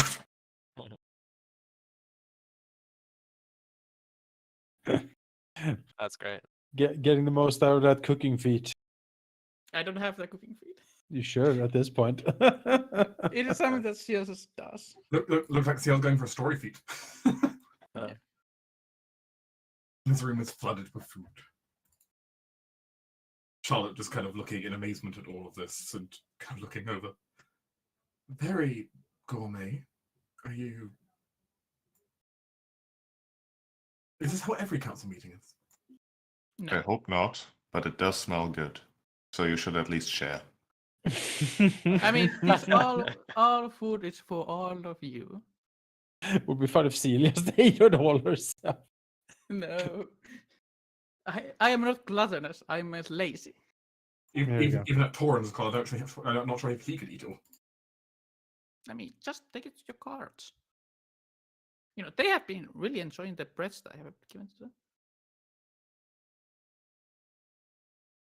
But unless kings want this kind of food every day, it's not going to be every day thing. No, he's an austere and ascetic monarch at best at this point. So this sort of display would be unusual for him. But he will be enticed. He will let Arklan get some stuff from him from the side tables and where not all of this is backed up on. Food will be One brought. of, one of the multiple side tables. I think some of them had to bring in more side tables for you. But plates are put down before everyone.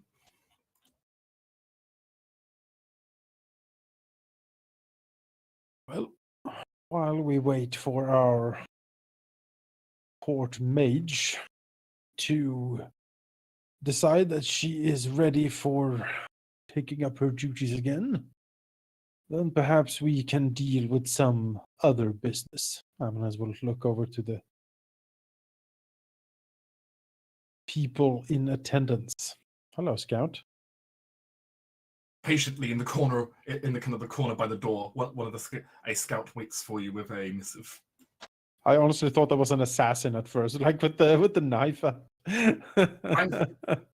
Do not worry. It is simply my just generic dexterity-based character token. Challenges you for your throne, Eminence. Well then, I see. I mean, if we need a challenge, we need something a bit bigger. Maybe this. Hello, Bulette. The Bulette challenges you for your throne, Eminence. Yes. At least that one would have a better shot. It should be King Bulette. There's also one other person wishing to speak with you. All right. I just go ahead and fetch. But it is a familiar-looking Bavarian witch who you rescued previously from the vampire's lair. If you do remember, you rescued the poor woman before charging off into the distance. Tabitha.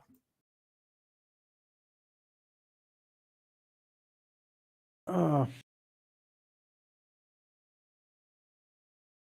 right. Sure.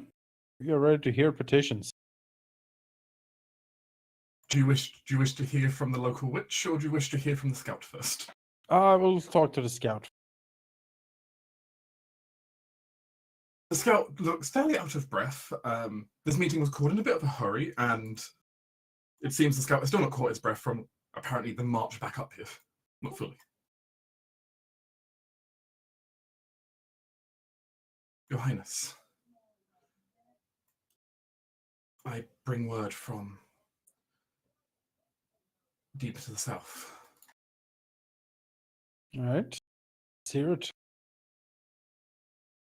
We had noted that it appeared that some of Alcend had pulled some of his troops back beyond the border fort. We were suspicious, and so under guidance from the general, we sent a scouting group to follow in the hillsides to find where they were going. There has been an unexpected development on the front.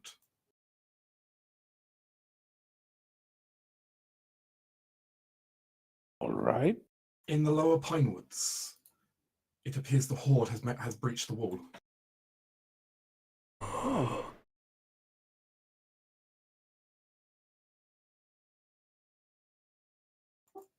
And as a result, the Duke is now fighting a war on two fronts. Hmm.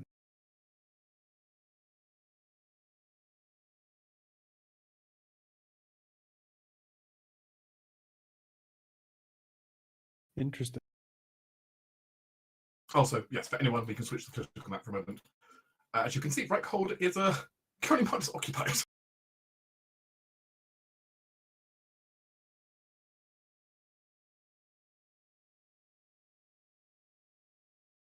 Okay. Well, keep some of his stuff busy for sure.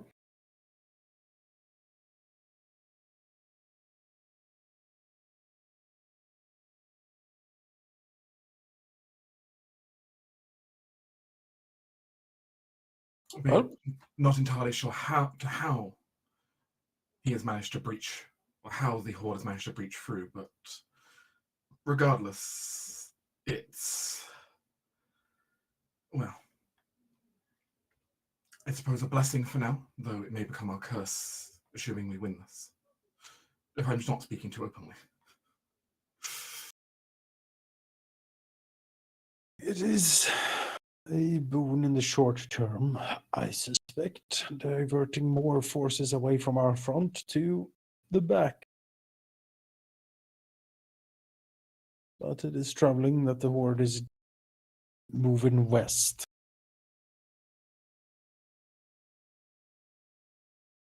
This is particularly interesting to this is perhaps particularly interesting though to to Torin of all people, given the fact that to your understanding, the horde didn't really punch that hard to the west before. They were usually punching south or north. Do we have any idea what made them change their focus? The scout shakes his head. No. Though we found signs that the wall, it appears, had undergone some level of tunneling and sabotage. It's hard to say if this is simply a stronger attack from the horde or something else entirely. It's kind of bold for the horde to open up a new front.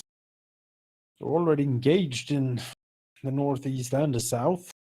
You would believe that they perhaps think that having one flank secure, as it were, would have been beneficial for them.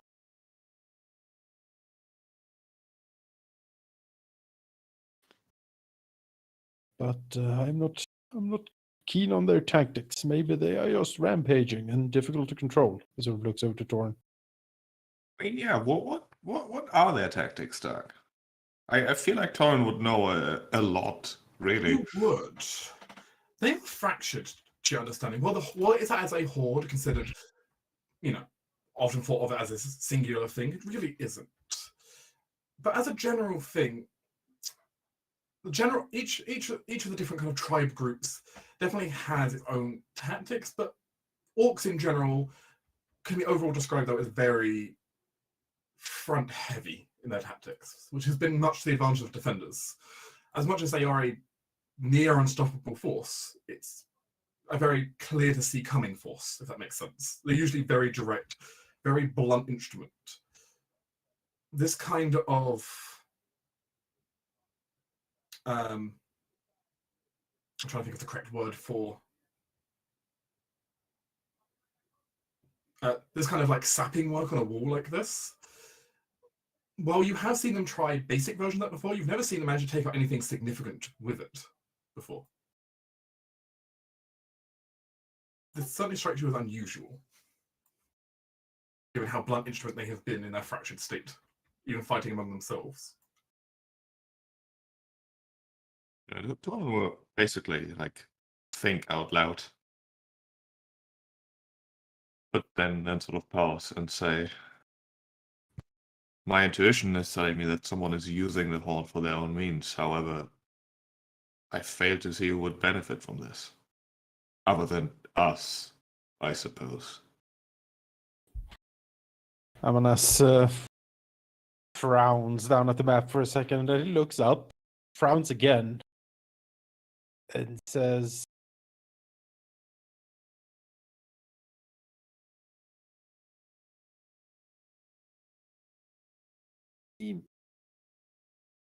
the is it the Lady of Silver Swift? Perhaps she has certainly resources and ambition. Could do it, although it would be incredibly reckless. It also could some of the other fronts wanting to, direct or towards another enemy to have better time of defending or easier defending. Would be potential to be considered an act of war for Elda to do it. Perhaps if it was proved that Elda had released the horde upon the Empire, that might be a tough sell to keep them as friends. Only if you get caught. But what about the Empire's long-term rival, the Dragons of Mirabane? Yes. What about that? That's Charlotte's comment over to you. She can look at the map as well. Mirabane is far away. They Feels do- like They do share a border with the Horde, though. true.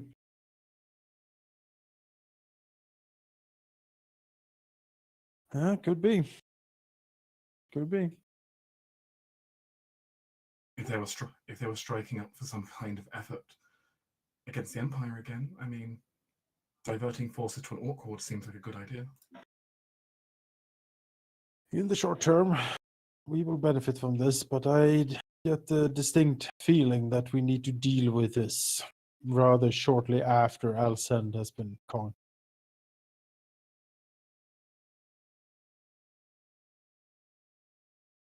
He nods to the scout and says, "Thank you for your good work.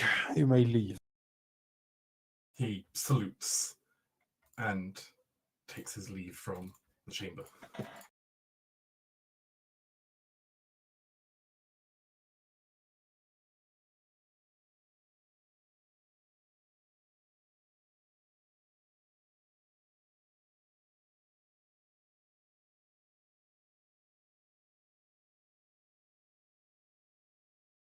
If there's nothing more to discuss on that topic, then your next petitioner will approach. Yes.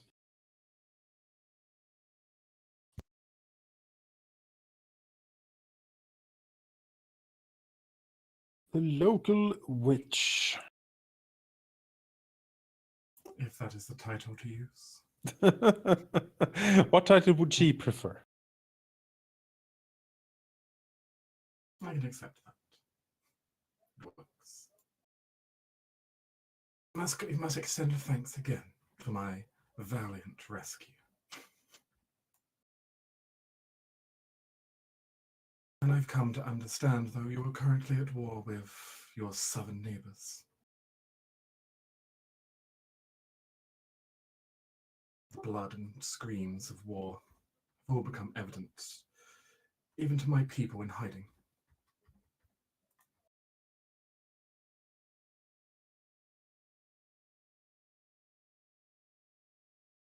Amanas looks her up and down and says with some bit of acid in his voice, "Well, my apologies for disturbing you." It is better to be rescued than eaten by ghouls or vampires.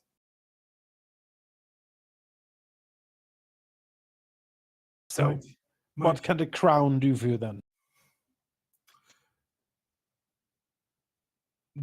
My people wish for me to try and open an accord of yours. While diplomatically we do not view you as our sovereigns, we do agree we will, if nothing else, we owe a debt for both my rescue and for the destruction of that for the destruction of the den, which had also been feeding some of our people. Debts owed must be repaid, as our god would tell us.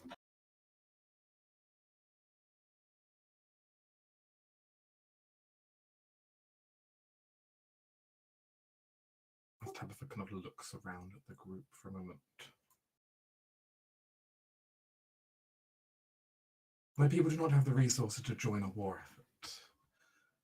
But what we do have access to is old magics, which we could supply a sliver of, perhaps. I am listening.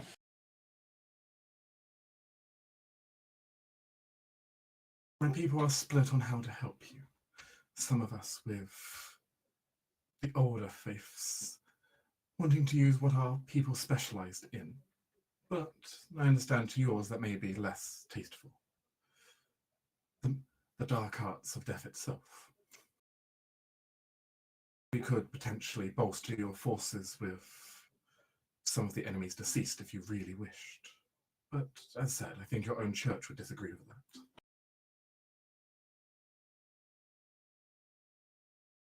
Alternatively, however, we could potentially offer you an object of power.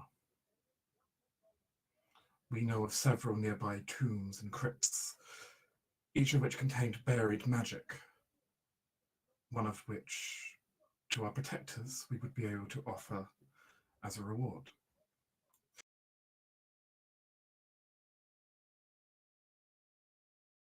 Slowly nods.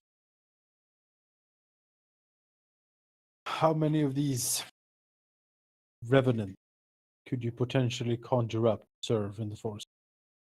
She pauses for a moment.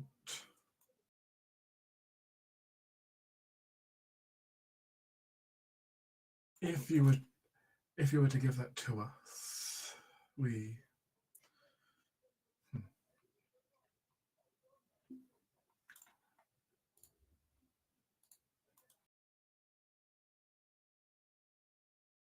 200 undying footmen. How big was our regular infantry units? Your standard infantry units were about 120 each. Okay. You had several of them, of course, but a single squad of 200 is a lot.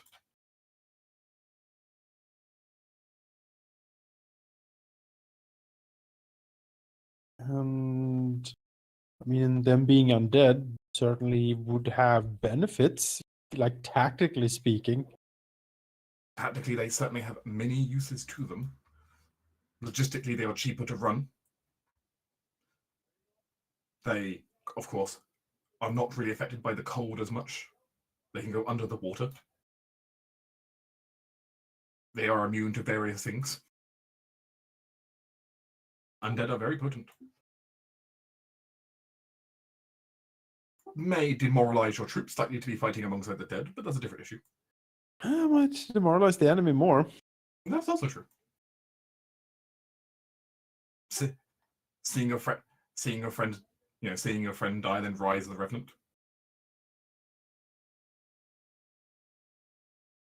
And the item of power, do they have any inclination what that might be? It depends largely on what would be useful to your efforts. Though we know of several possible ones we could go after. If it was some kind of magical weapon, an implement, something defensive. There's a few things we can offer, depending on where you want us to search for you. And strokes his chin. He does have need of a magical armor. And if it can be like a crypt-infused heavy armor of some kind, that could be kind of neat. From the Skaldy tribe of death. Yes. That's kind of cool. Yeah, sure. Made out of like ancient iron and bone or something. Yeah, nothing could go wrong.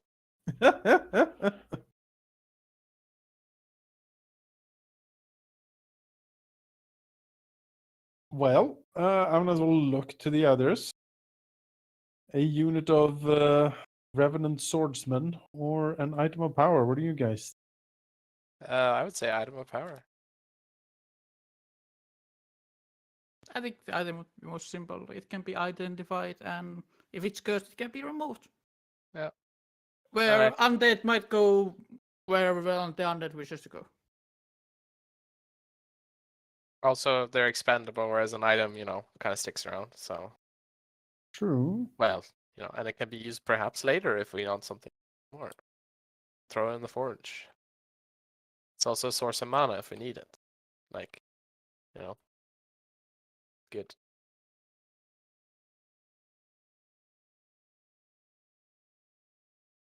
I feel Or like if the you church over would quantity, agree I'd that. say. Yeah. Well, in that case, it seems it is unanimous for the item of power. Very well. Please simply identify what sort of items you'd be interested in, and we will take search to the local crypts. You want Well, armor, right? yes, I have been running a mundane plate armor since the beginning of the campaign, and I have been looking for an upgrade to it. So I would like a magical full plate, if that is something they have. I do know the crypt of a crypt of an ancient knight who may have something appropriate. That said, if anyone else in the party has any particular type of item they are hankering for, please let me know. It's like a one-time, like I can get one thing, or She's only offering one currently. yeah. I mean, I have a lot right now, so I don't think I should be taking opportunities from people who haven't gotten anything in a while. So I mean, an arcane bombard is one item, right? Sadly, not found. you are the arcane bombard. We just throw you at people. Sadly, the bombarder cannot be found in ancient death crypt. That's a shame. Yeah, it was at the top of the tavern. I'm fine. I don't need anything. Very well. Yeah, in that case, some sort of terrible heavy plate armor with undead power and bone and spirits and whatnot. That sounds pretty sweet. I shall see what we can find. I will come back to deliver it as soon as we can. She kind of briefly peers to kind of out the window from over at your city. I must admit, I expected to be accosted more by your clergy at the gates. It's been a pleasant change from interactions with most of your people. We have a firm handle on the clergy. We seek to give people their choices. Our active dabbling in life and death tends to make them less than comfortable. As long as there's no overt harm, then he leaves the answer unsaid. Mortal bodies are as much a resource as anything else. Much as any culture may choose to bury their dead to honor it. We honor it in knowing that even in death, a warrior still may get to do what they loved most in life, kill. Or a builder may get to continue to do what he loved most, construction and artifice. We honor the dead by letting them continue their passions even after the grave. Amanus nods. He thinks this is a laudable and pragmatic approach. Maybe that should be instituted. I mean, if you want that, I can forward the message to my tribes. maybe have a draft, Oh, No. jeez. A draft of dead bodies? How do you draft something that can't decide for itself? No, a draft of the decision. Oh. not a military draft. All right. Oh, sorry. And then when the court necromancer arrives, we can put it into practice. I see. that the next thing we find in Necromancer? I am the necromancer. Oh. Tabitha seems friendly to your court, if nothing else, because you currently do not have a court priest. Oh, fair. we can find a necromancy inclined cleric, I'm sure. Yeah, usually, of course, you'd expect to be facing the normal, Church of the Omega who would smite her for simply being around. Yes, well, we're a bit nicer than that. We smite you after you do something wrong, not before. Usually. I mean, they would count their open practice of necromancy as something wrong, but Ah, well. They're small-minded. It cultural has a differences. use. Cultural differences. Yeah, of course. That's most wars.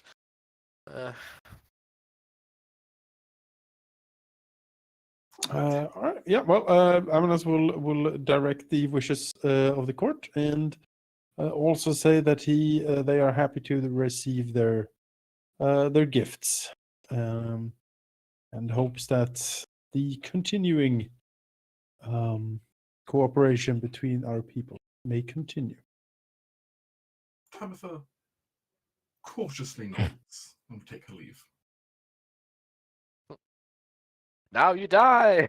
She like walks outside, it's like 50 dudes. Turns around to Vic as it's like, seize her and dig up every crypt on the countryside. No, she's useful for now. Send in the enforcer, we will get the information out of her. Find the treasure. Yeah. Is there power in the village? Yeah, just follow her at the killer at the end. Yes. Put her to the sword and then her village to the quest. We will find the power. But yes, the Bavarian priestess will take her leave. But she better. I'm changing my mind. No, I'm kidding.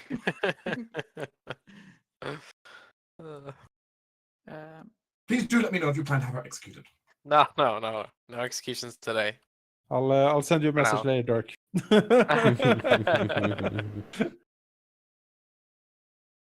You wish to speak, Liza? Yeah, I still will speak up after the things calm down. So, to inform my king about other objects of matter, my recent, let's say, research on animating object is now a small possibility for a short period of time. But it will need further time to make permanent things, and then still gives a list what kind of benefits you can get from animating objects. All right.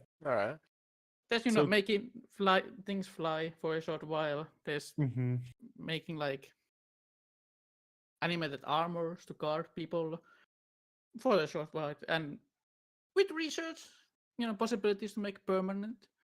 You could make like flying ammo. I mean, or other things. A flying throne would be pretty sweet. Sure.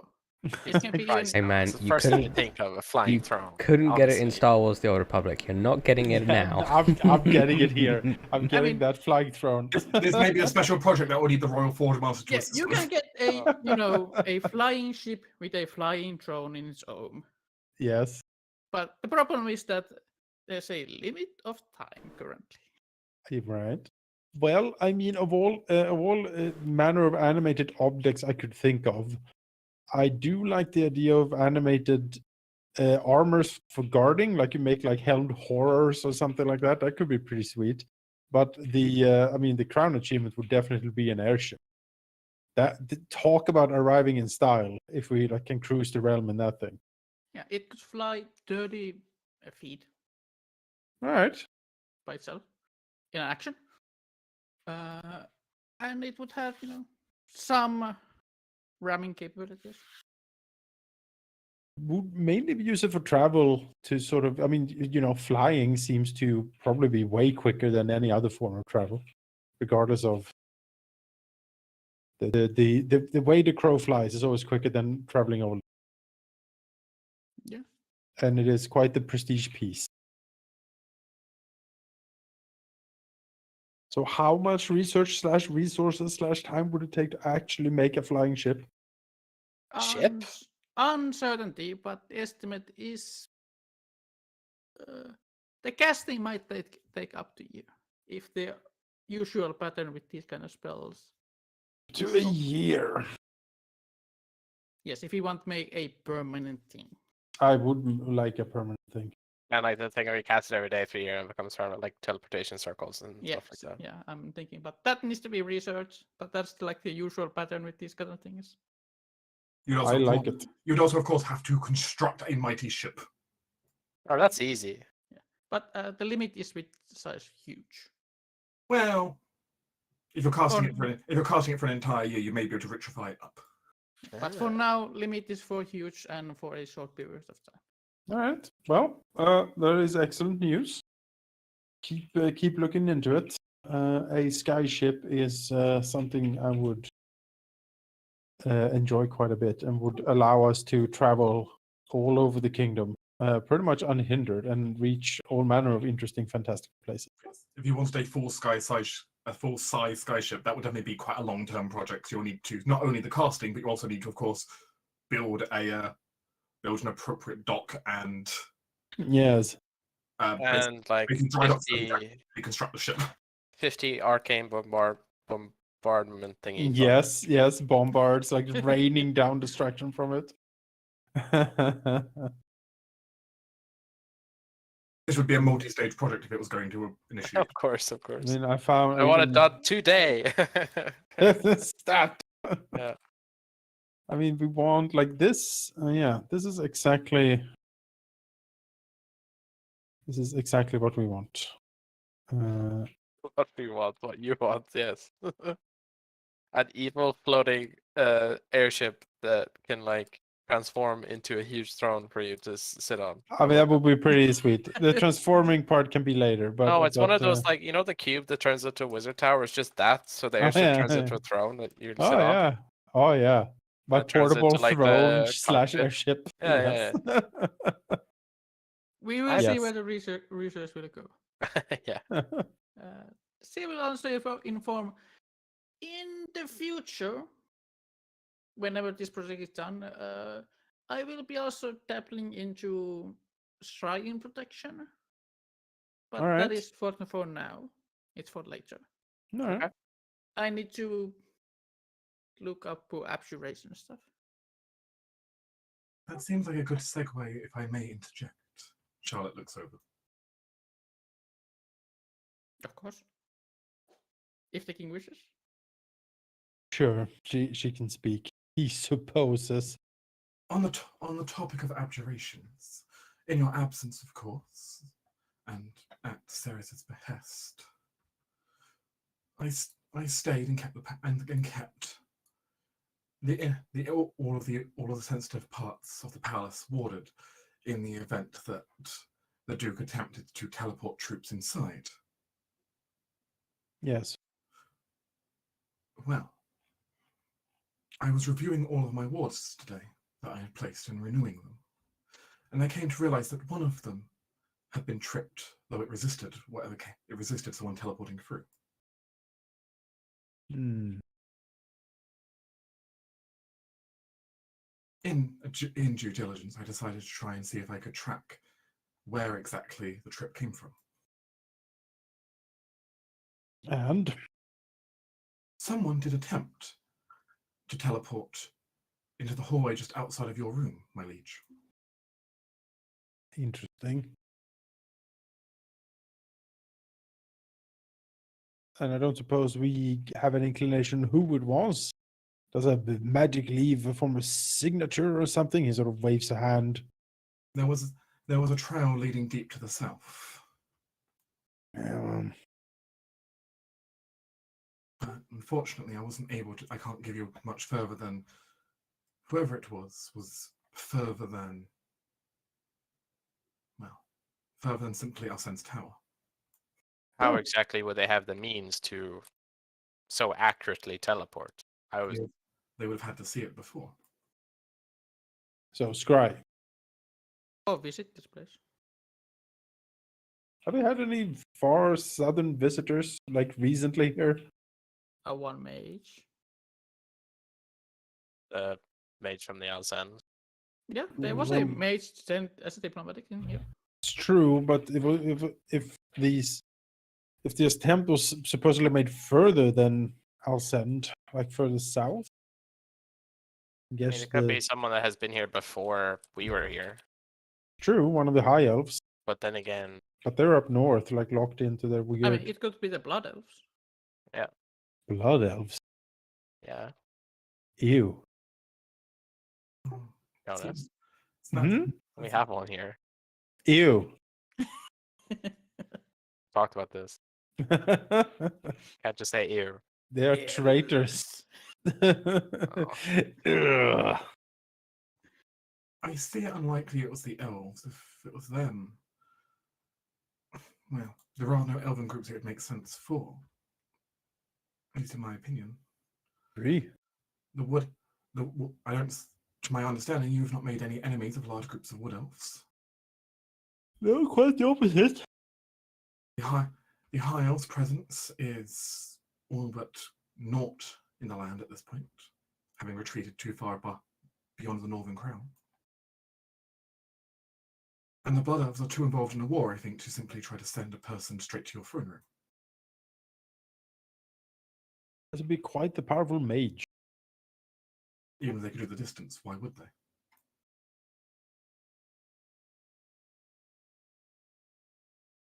Was it your Some- sister? The queen? He frowns. I doubt it. I am not sure that she knows I am still alive. I think she knows. You have been quite the news.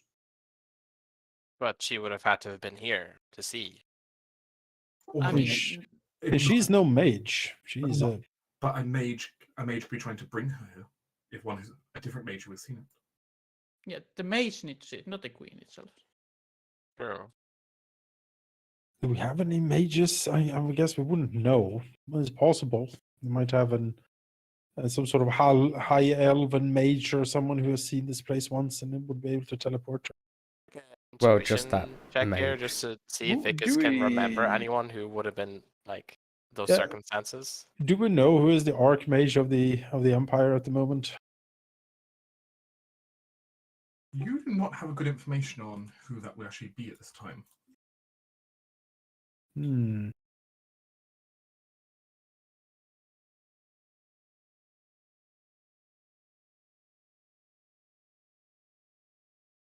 Valid question, though, to be sure.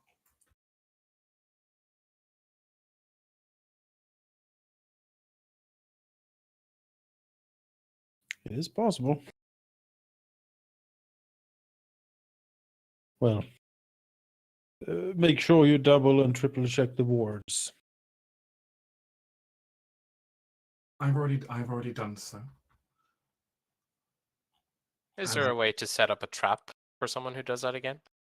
Or teleportation traps. Mm, I don't know if there are in 5e, but no.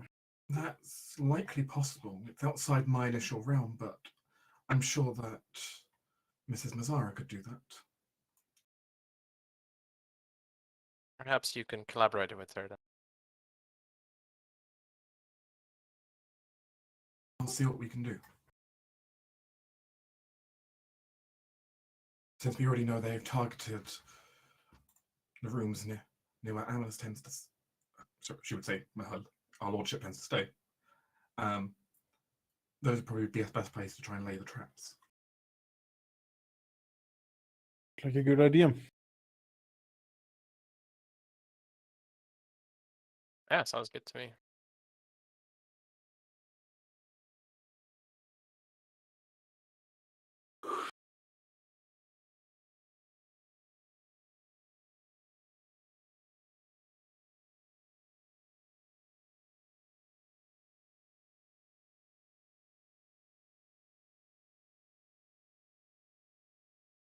In the distance, meanwhile, far away, at the top of the tower, Someone has been hard at work the last several days, though for her perhaps several days is not quite the correct unit of time.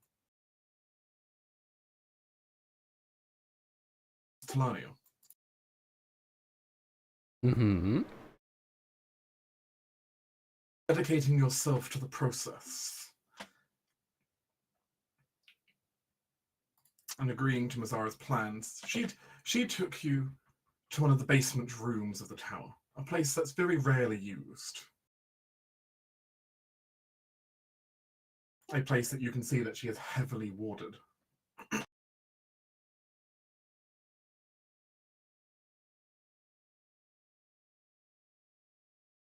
My child, you do understand that once I start this, the only way it will stop is by you being powerful enough to leave yourself.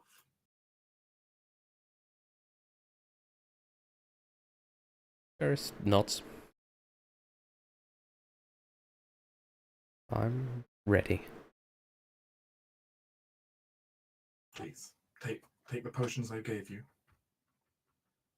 and continue taking them again and again until, well, once an hour until either you escape or, well, you're a corpse. Whatever comes first. As she's laid before you a very large number of potion bottles. Actually, there are several dozen there. Very comforting. You know that, right? Lots of encouragement coming from you. I'm sorry. I believe that's not my role. I believe that's the role of of the High Consul or of the Grand Diplomat. Smiles and says, I suppose I know that I can trust that you'll half try to kill me. Our agreements have not changed.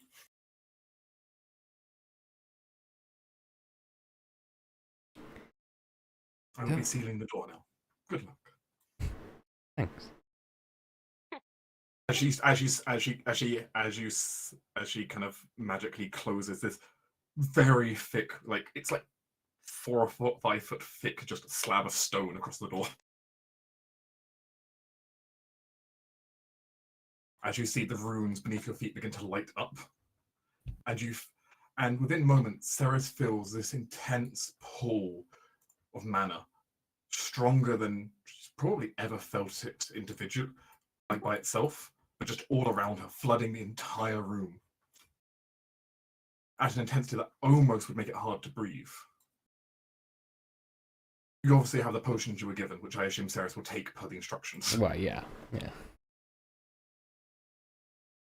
The potions make it bearable, though this is an incredibly difficult process. As you start feeling, though, from the center of the room, this very large blank crystal, you begin to feel it pulling upon you. And you almost feel some of the burn from within you, some of the blight, almost like it's being stripped away from you, leaving your body almost better, but then you almost feel the blight returning almost instantly from the intensity in the room. It's an intense process, but you know what you need to do here. You have, in theory, as much power as you could need to perform your ritual, to try and give yourself enough time to do this. As the intensity and sheer danger of what you're going to attempt here is on the table. Flooding yourself with as much mana as physically possible, in hopes to accelerate a process that would take most mages decades.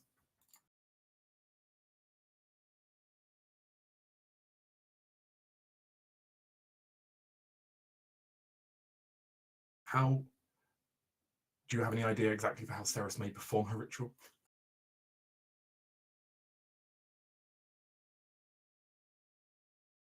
Shall it be a very simple one?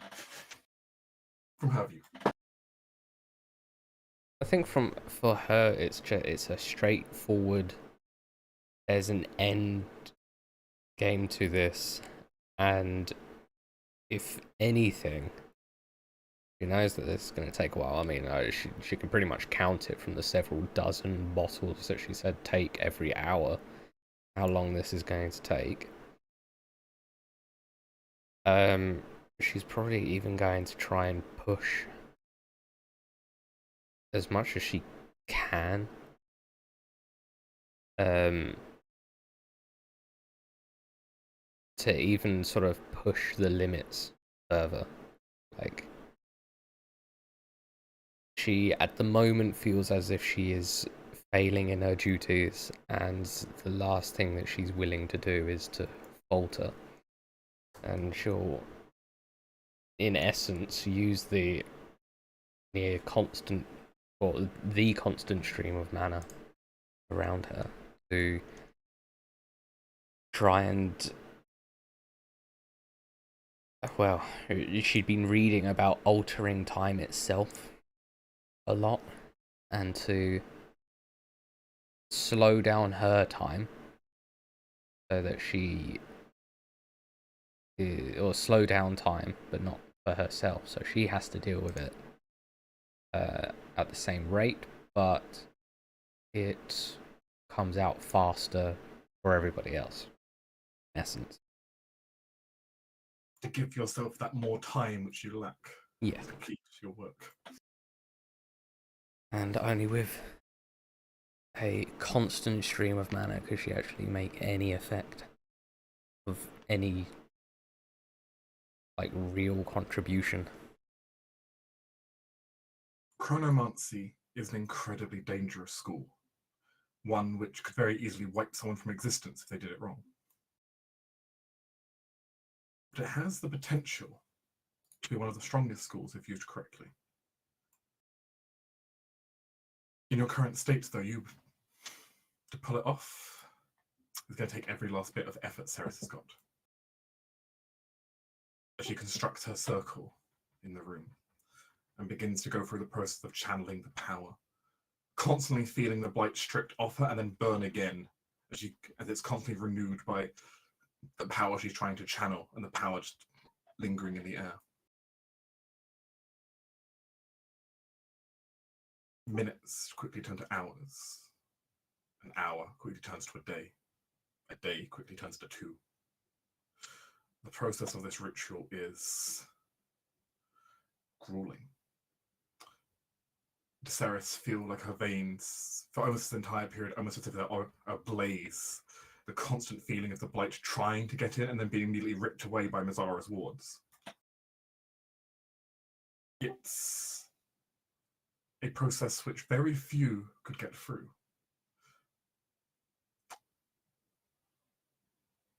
Especially considering that to complete this, there'd be no sleep for Ceres, no breaks. She would need to just power through.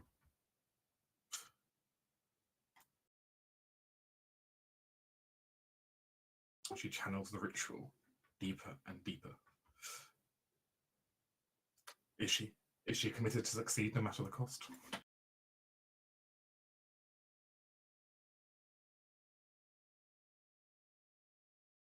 Simple yes or no from you, Halldamir.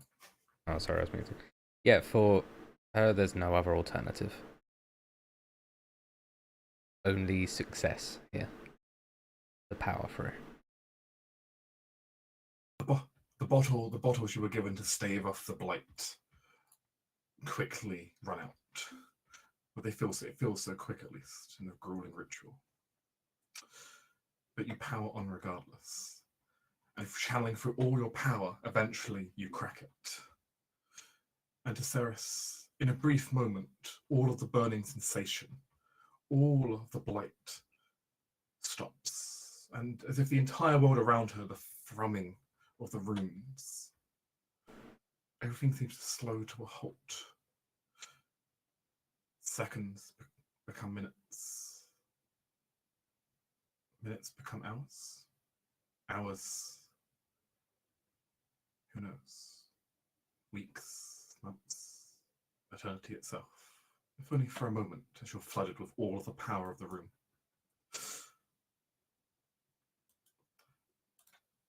To everyone else, this is merely a blink of an eye at this point as the ritual reached at crescendo.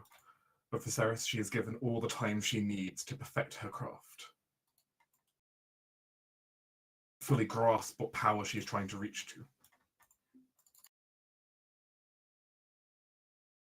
And presumably break back through the barrier and return to her oath, I assume. Yeah. She reaches the power that she had, and an inkling more, enough, she thinks, to be able to escape the hellish torments that she willingly put herself into.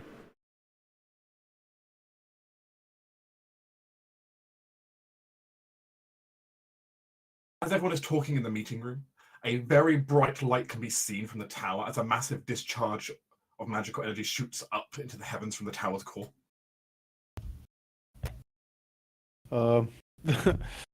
Amunas will start and look out the window, like, half getting up, half grabbing his sword, and then something from a flash from above you all, landing on top of the table in a bit of an unceremonious crash. I see. So it has been a much longer Viserys than it has for the others. And, well, I'll let you describe the rest, Halldamir. Yeah, Ceres still has some of the scarring from the blight, or perhaps less from the blight and more the touch from the Shadowfell. Her hands are blackened still. She seems, as she sort of looks around at everyone, she seems older, but she hasn't changed at all physically. She looks the same. If anything, her skin is a bit brighter in her summer color, and just sort of look at all of you for a bit, for a moment, and then say, "How long have how long has it been?"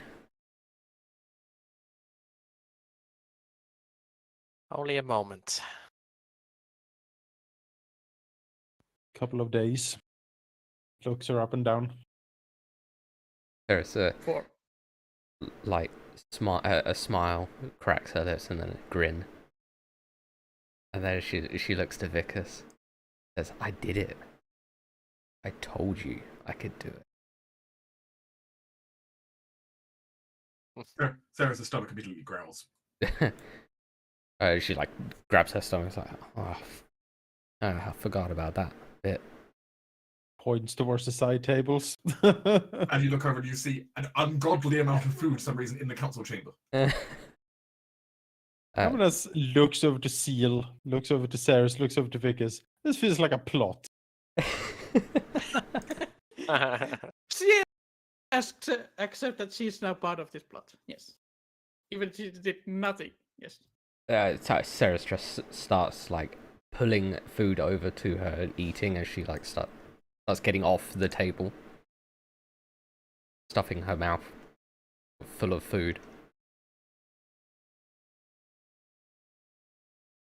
Very clearly pleased with herself. As she's stuffing her face with food, Amunas glares at her and then says, "I believe you owe us an explanation." Ceres pauses mid-bite, like, "Oh, no, you're right. Sorry, it's been a while. Not you, I suppose. You see, I lost everything, Amunas. That fight, and you brought me back, you saved my life.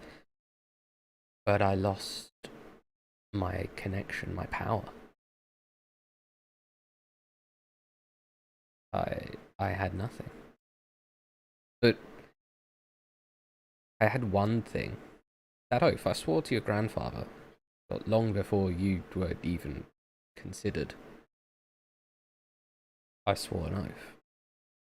And that oath, I couldn't break willingly. So I sought different power. Mages, wizards, as they call them, cast spells all the time. Charlotte, you're a wizard. You cast spells all the time. Hurts. The blight is awful. I never really experienced the pain of the blight. But now I have. I learnt how to cast like a wizard. And it took so long. I don't actually know how long. Sun didn't move.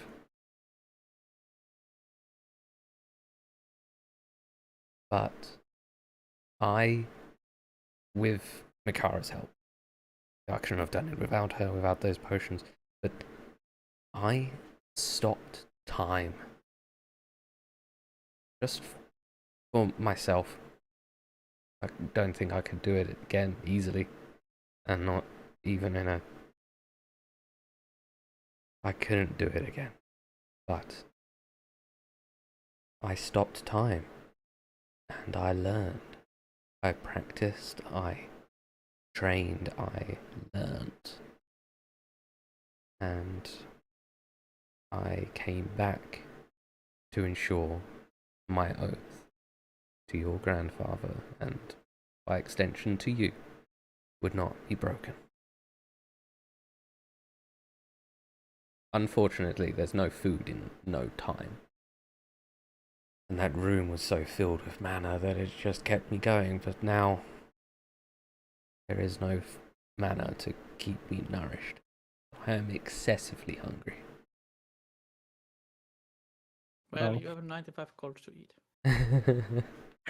Amanas will, he doesn't know what to think about this crazy story. Clearly, Ceres has lost her mind, but she does seem to be back. I mean, she hasn't lied to him. He doesn't know what to think. This seems completely insane. You hear the tap of Makara's very familiar high heels tap against the floor as she seems to help herself into just kind of walk into the meeting room. Ah, there you are. Good evening, my liege. He nods to her.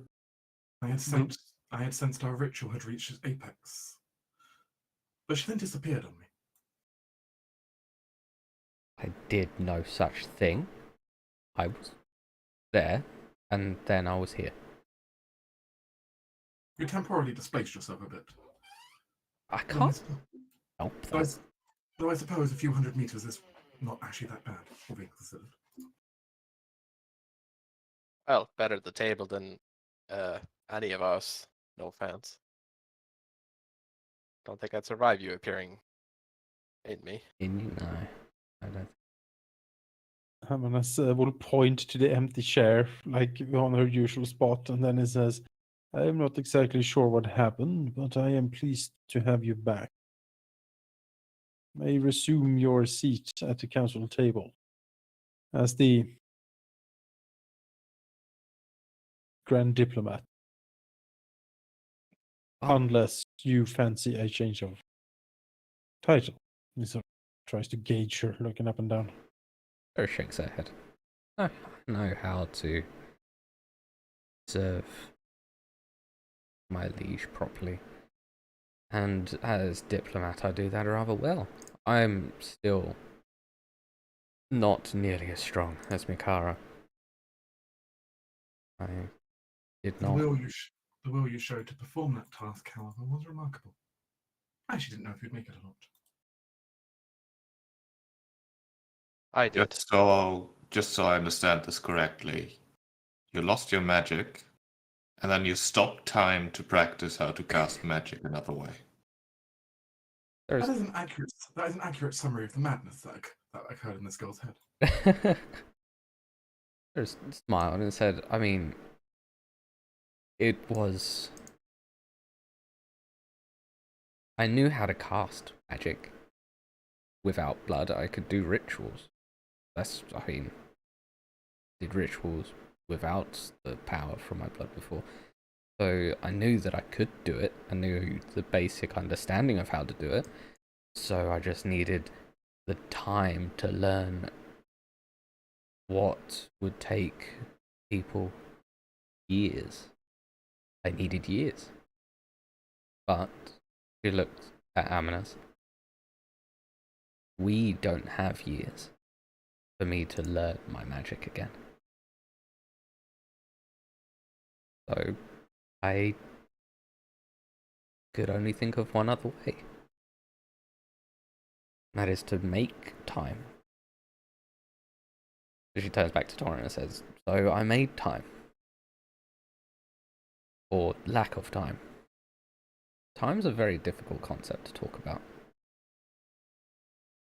Seems thoroughly unfair that someone as long-lived as you also manages to summon more time. Wizards, am I right? Tell me about it. There's nods. There's it would be unfair, but I did have to suffer a hellish torment to be able to do it. Given the state that she was in, she could not cast such a ritual by herself. Therefore, I effectively had to flood her with more mana than her body could actually hold. For her, it must have felt like her body was perpetually on fire for a decade. There's nods. It burned. Everything. From the tips of my fingers to my very heart burned. The good news is you can now handle that stream of mana. Mm. Well, I look forward to seeing what this trial by magical fire has brought to the table. I must admit, I'm also rather fascinated from what you managed to uncover. I could not exactly see what you were doing in your time bubble. Sarah's like purses her lips a little bit, and then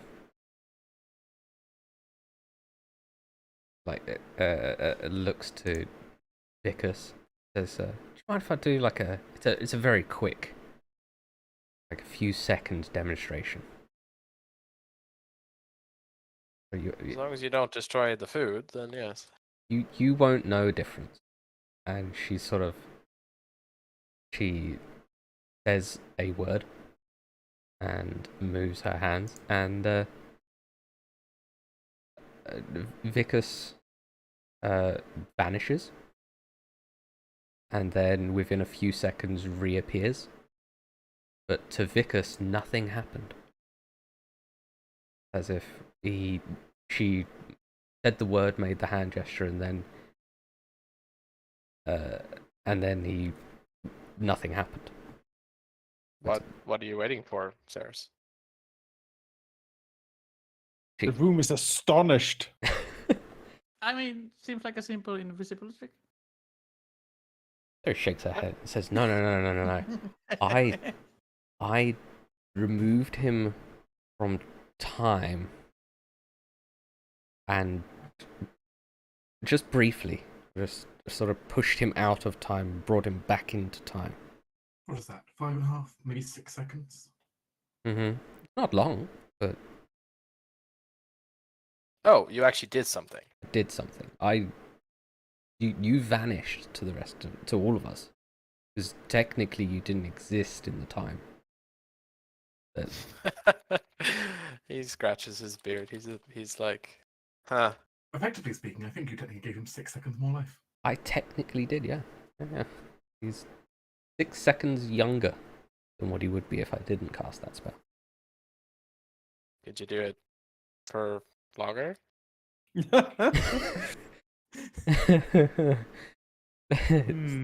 Sarah smiles 30 and years. says, "We're 6 seconds older than when you left us. So while you wouldn't age, we would." I mean, the only one who that matters is Amanas. True. With enough power, anything is possible. Well, I mean, yeah, Amanaz isn't really equipped to understand any of this, but she does seem to have her spells back, and that's good, he thinks. And seems oddly more confident. As if she's older. What? Well, he wouldn't be able to It's- see I mean, precisely. it's hardly noticeable she's an elf. Yeah, Right. it's like, I mean, what's 1 year for out of 800 and like 80? It's like a month. Spent like a month away. If, Yeah, if you say like how a long year, time, like, for her was she gone? I mean, studying 5 levels of magic, or 5 spell levels worth of magic, probably a few years, at least. Because she couldn't go out and kill stuff to learn or like really practice. She had to get study XP. She just had to do studying. So possibly even close to a decade. It's hard. It's very hard to tell when there's no clocks when time is frozen. Yeah. Sure. No sun moves. She doesn't know. It did an exceptionally long time. So she's happy just to be talking to people. She's gonna be extra talkative now because she used to catch up in a decade of talking. Yeah. All right. Well, she is welcome back. Happy to have her, And even though she is probably completely crazy. and congratulations on retraining. Yeah. Hey. Yeah. Hey, Yeah. and for the benefit for people in the audience Yes. later, what has she been trained? Mechanically wise for the audience, she dropped her shadow sorcerer bloodline and entirely and retrained chronergy wizard. Okay. So yeah, well, 9 levels worth of wizard. What she trained. Gain It was Timey hell of a wimey, montage. wibbly wobbly. Timey wimey. Oh yeah, I appreciate the montage. Only difference is no one could have witnessed the montage because it all happened to blink of eye for everyone. Yeah.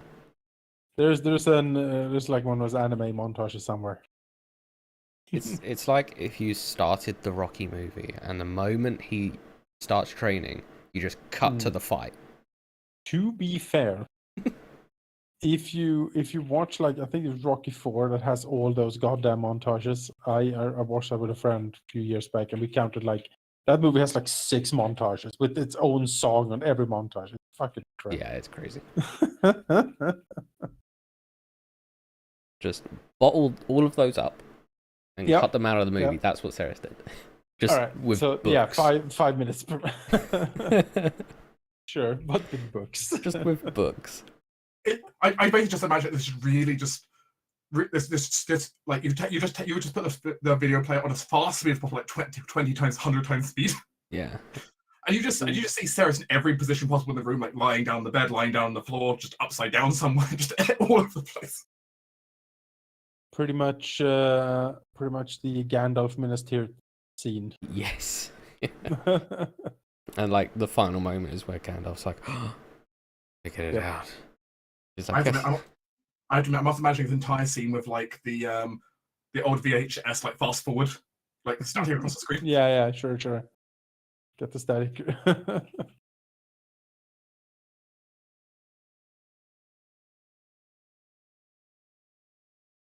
All right. As Makara warned though, try stopping time that way again, you're probably going to kill yourself.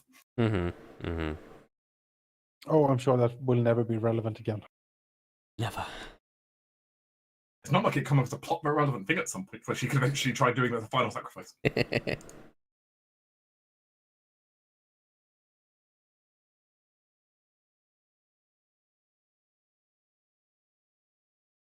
Which, like, I made that foreshadowing thing. I have no way to know what's going to happen in the future. It's true. You guys derail my plans every 5 minutes. Yeah. Wow. Well, happy to do that. That's all D&D. That's all D&D plays. It's fine. In a fun way, of course. Yeah. No plans to further contact the players. Exactly. But yeah.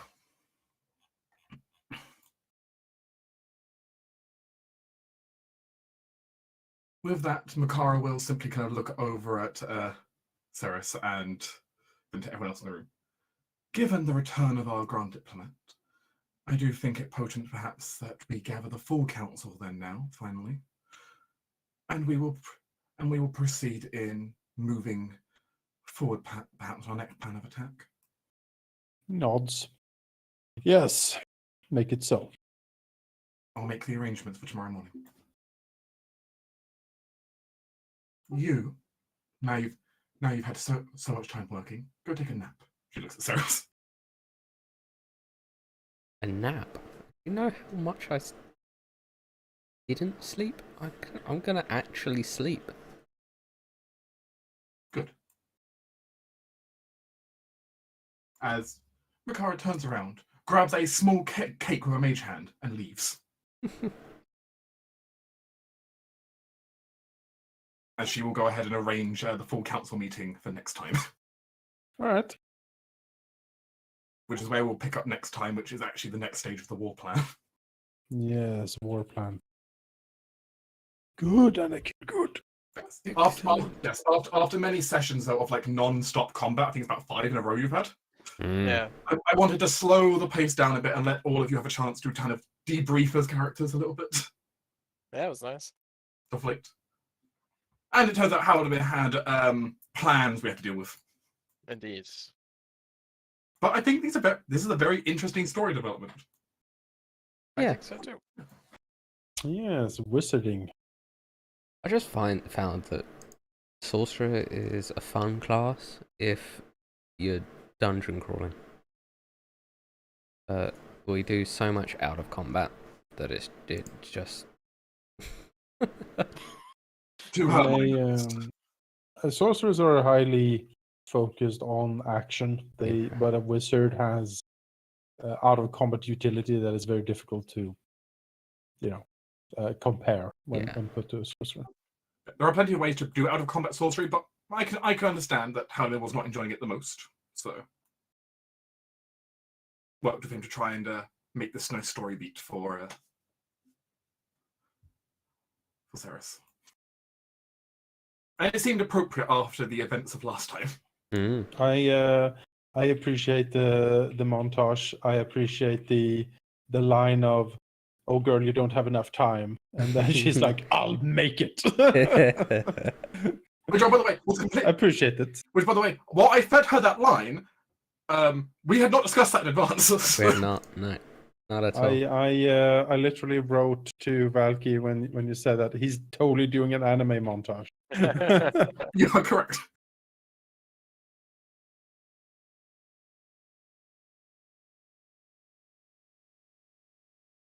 Oh, exciting times. Yes. Next we discuss war. All the war. Lots of war next time. But there was also interesting developments today. Obviously, we had your developments about what's happening down in the south. Mm-hmm. We've learned more about everyone's characters to a degree. We even got to see Torin break out of his shell a little bit, which I thought was interesting. Mm. He's been all work, no play so far. Yeah. Now there's one drink worth of play. Yeah. A vast improvement. It only takes one. But I really did enjoy the Amana's Arden talk. I did. That was good too, yeah. Wonderful. I'm very fond of Arlen. Trying his best. He's trying his best. I'm fond of him too.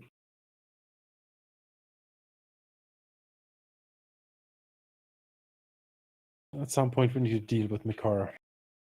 What's wrong with her? Wait, what? Excuse me? What? She's way too powerful. Just add her name to the list, you need to be assassinated. There's a long list, anyways. Oh, good luck. Oh. If you guys get another scroll that rolls over. Yes, it rolls, folds and folds and folds, and it's like, ugh. She is an incredibly powerful mage and a completely valid boss fight. So, if you still want to take her on. She betrayed us at one point, I know it.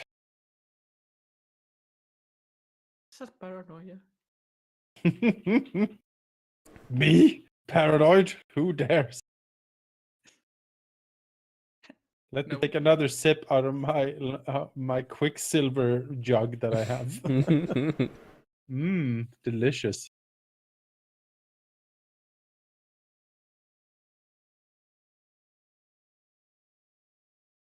Uh,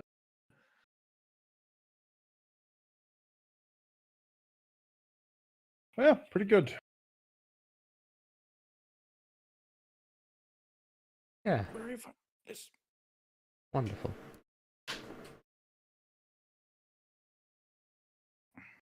And now I'm going to do that wizard thing of every scroll that comes across my way. Sure. I mean, at least we will be using them scrolls. Yeah, at least the scrolls will be good too. Nice.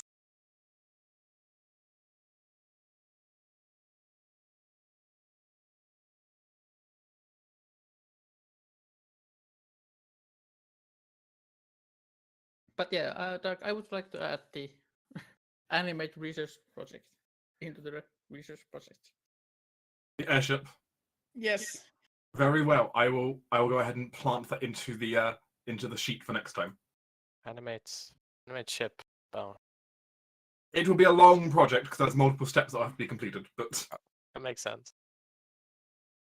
it's not a no though. It really needs time. Well, once it is completed, we'll never have to take steps again because we won't have to walk anymore. That's right. Everybody has a flying drone. That's one spell from Pathfinder that I wish 5e had a version of, which is like Overland Flight. The multi-hour flying spells. Mm-hmm. Which second Pathfinder got rid of, so now basically, yeah. There's not a thing now. Yeah, unfortunately.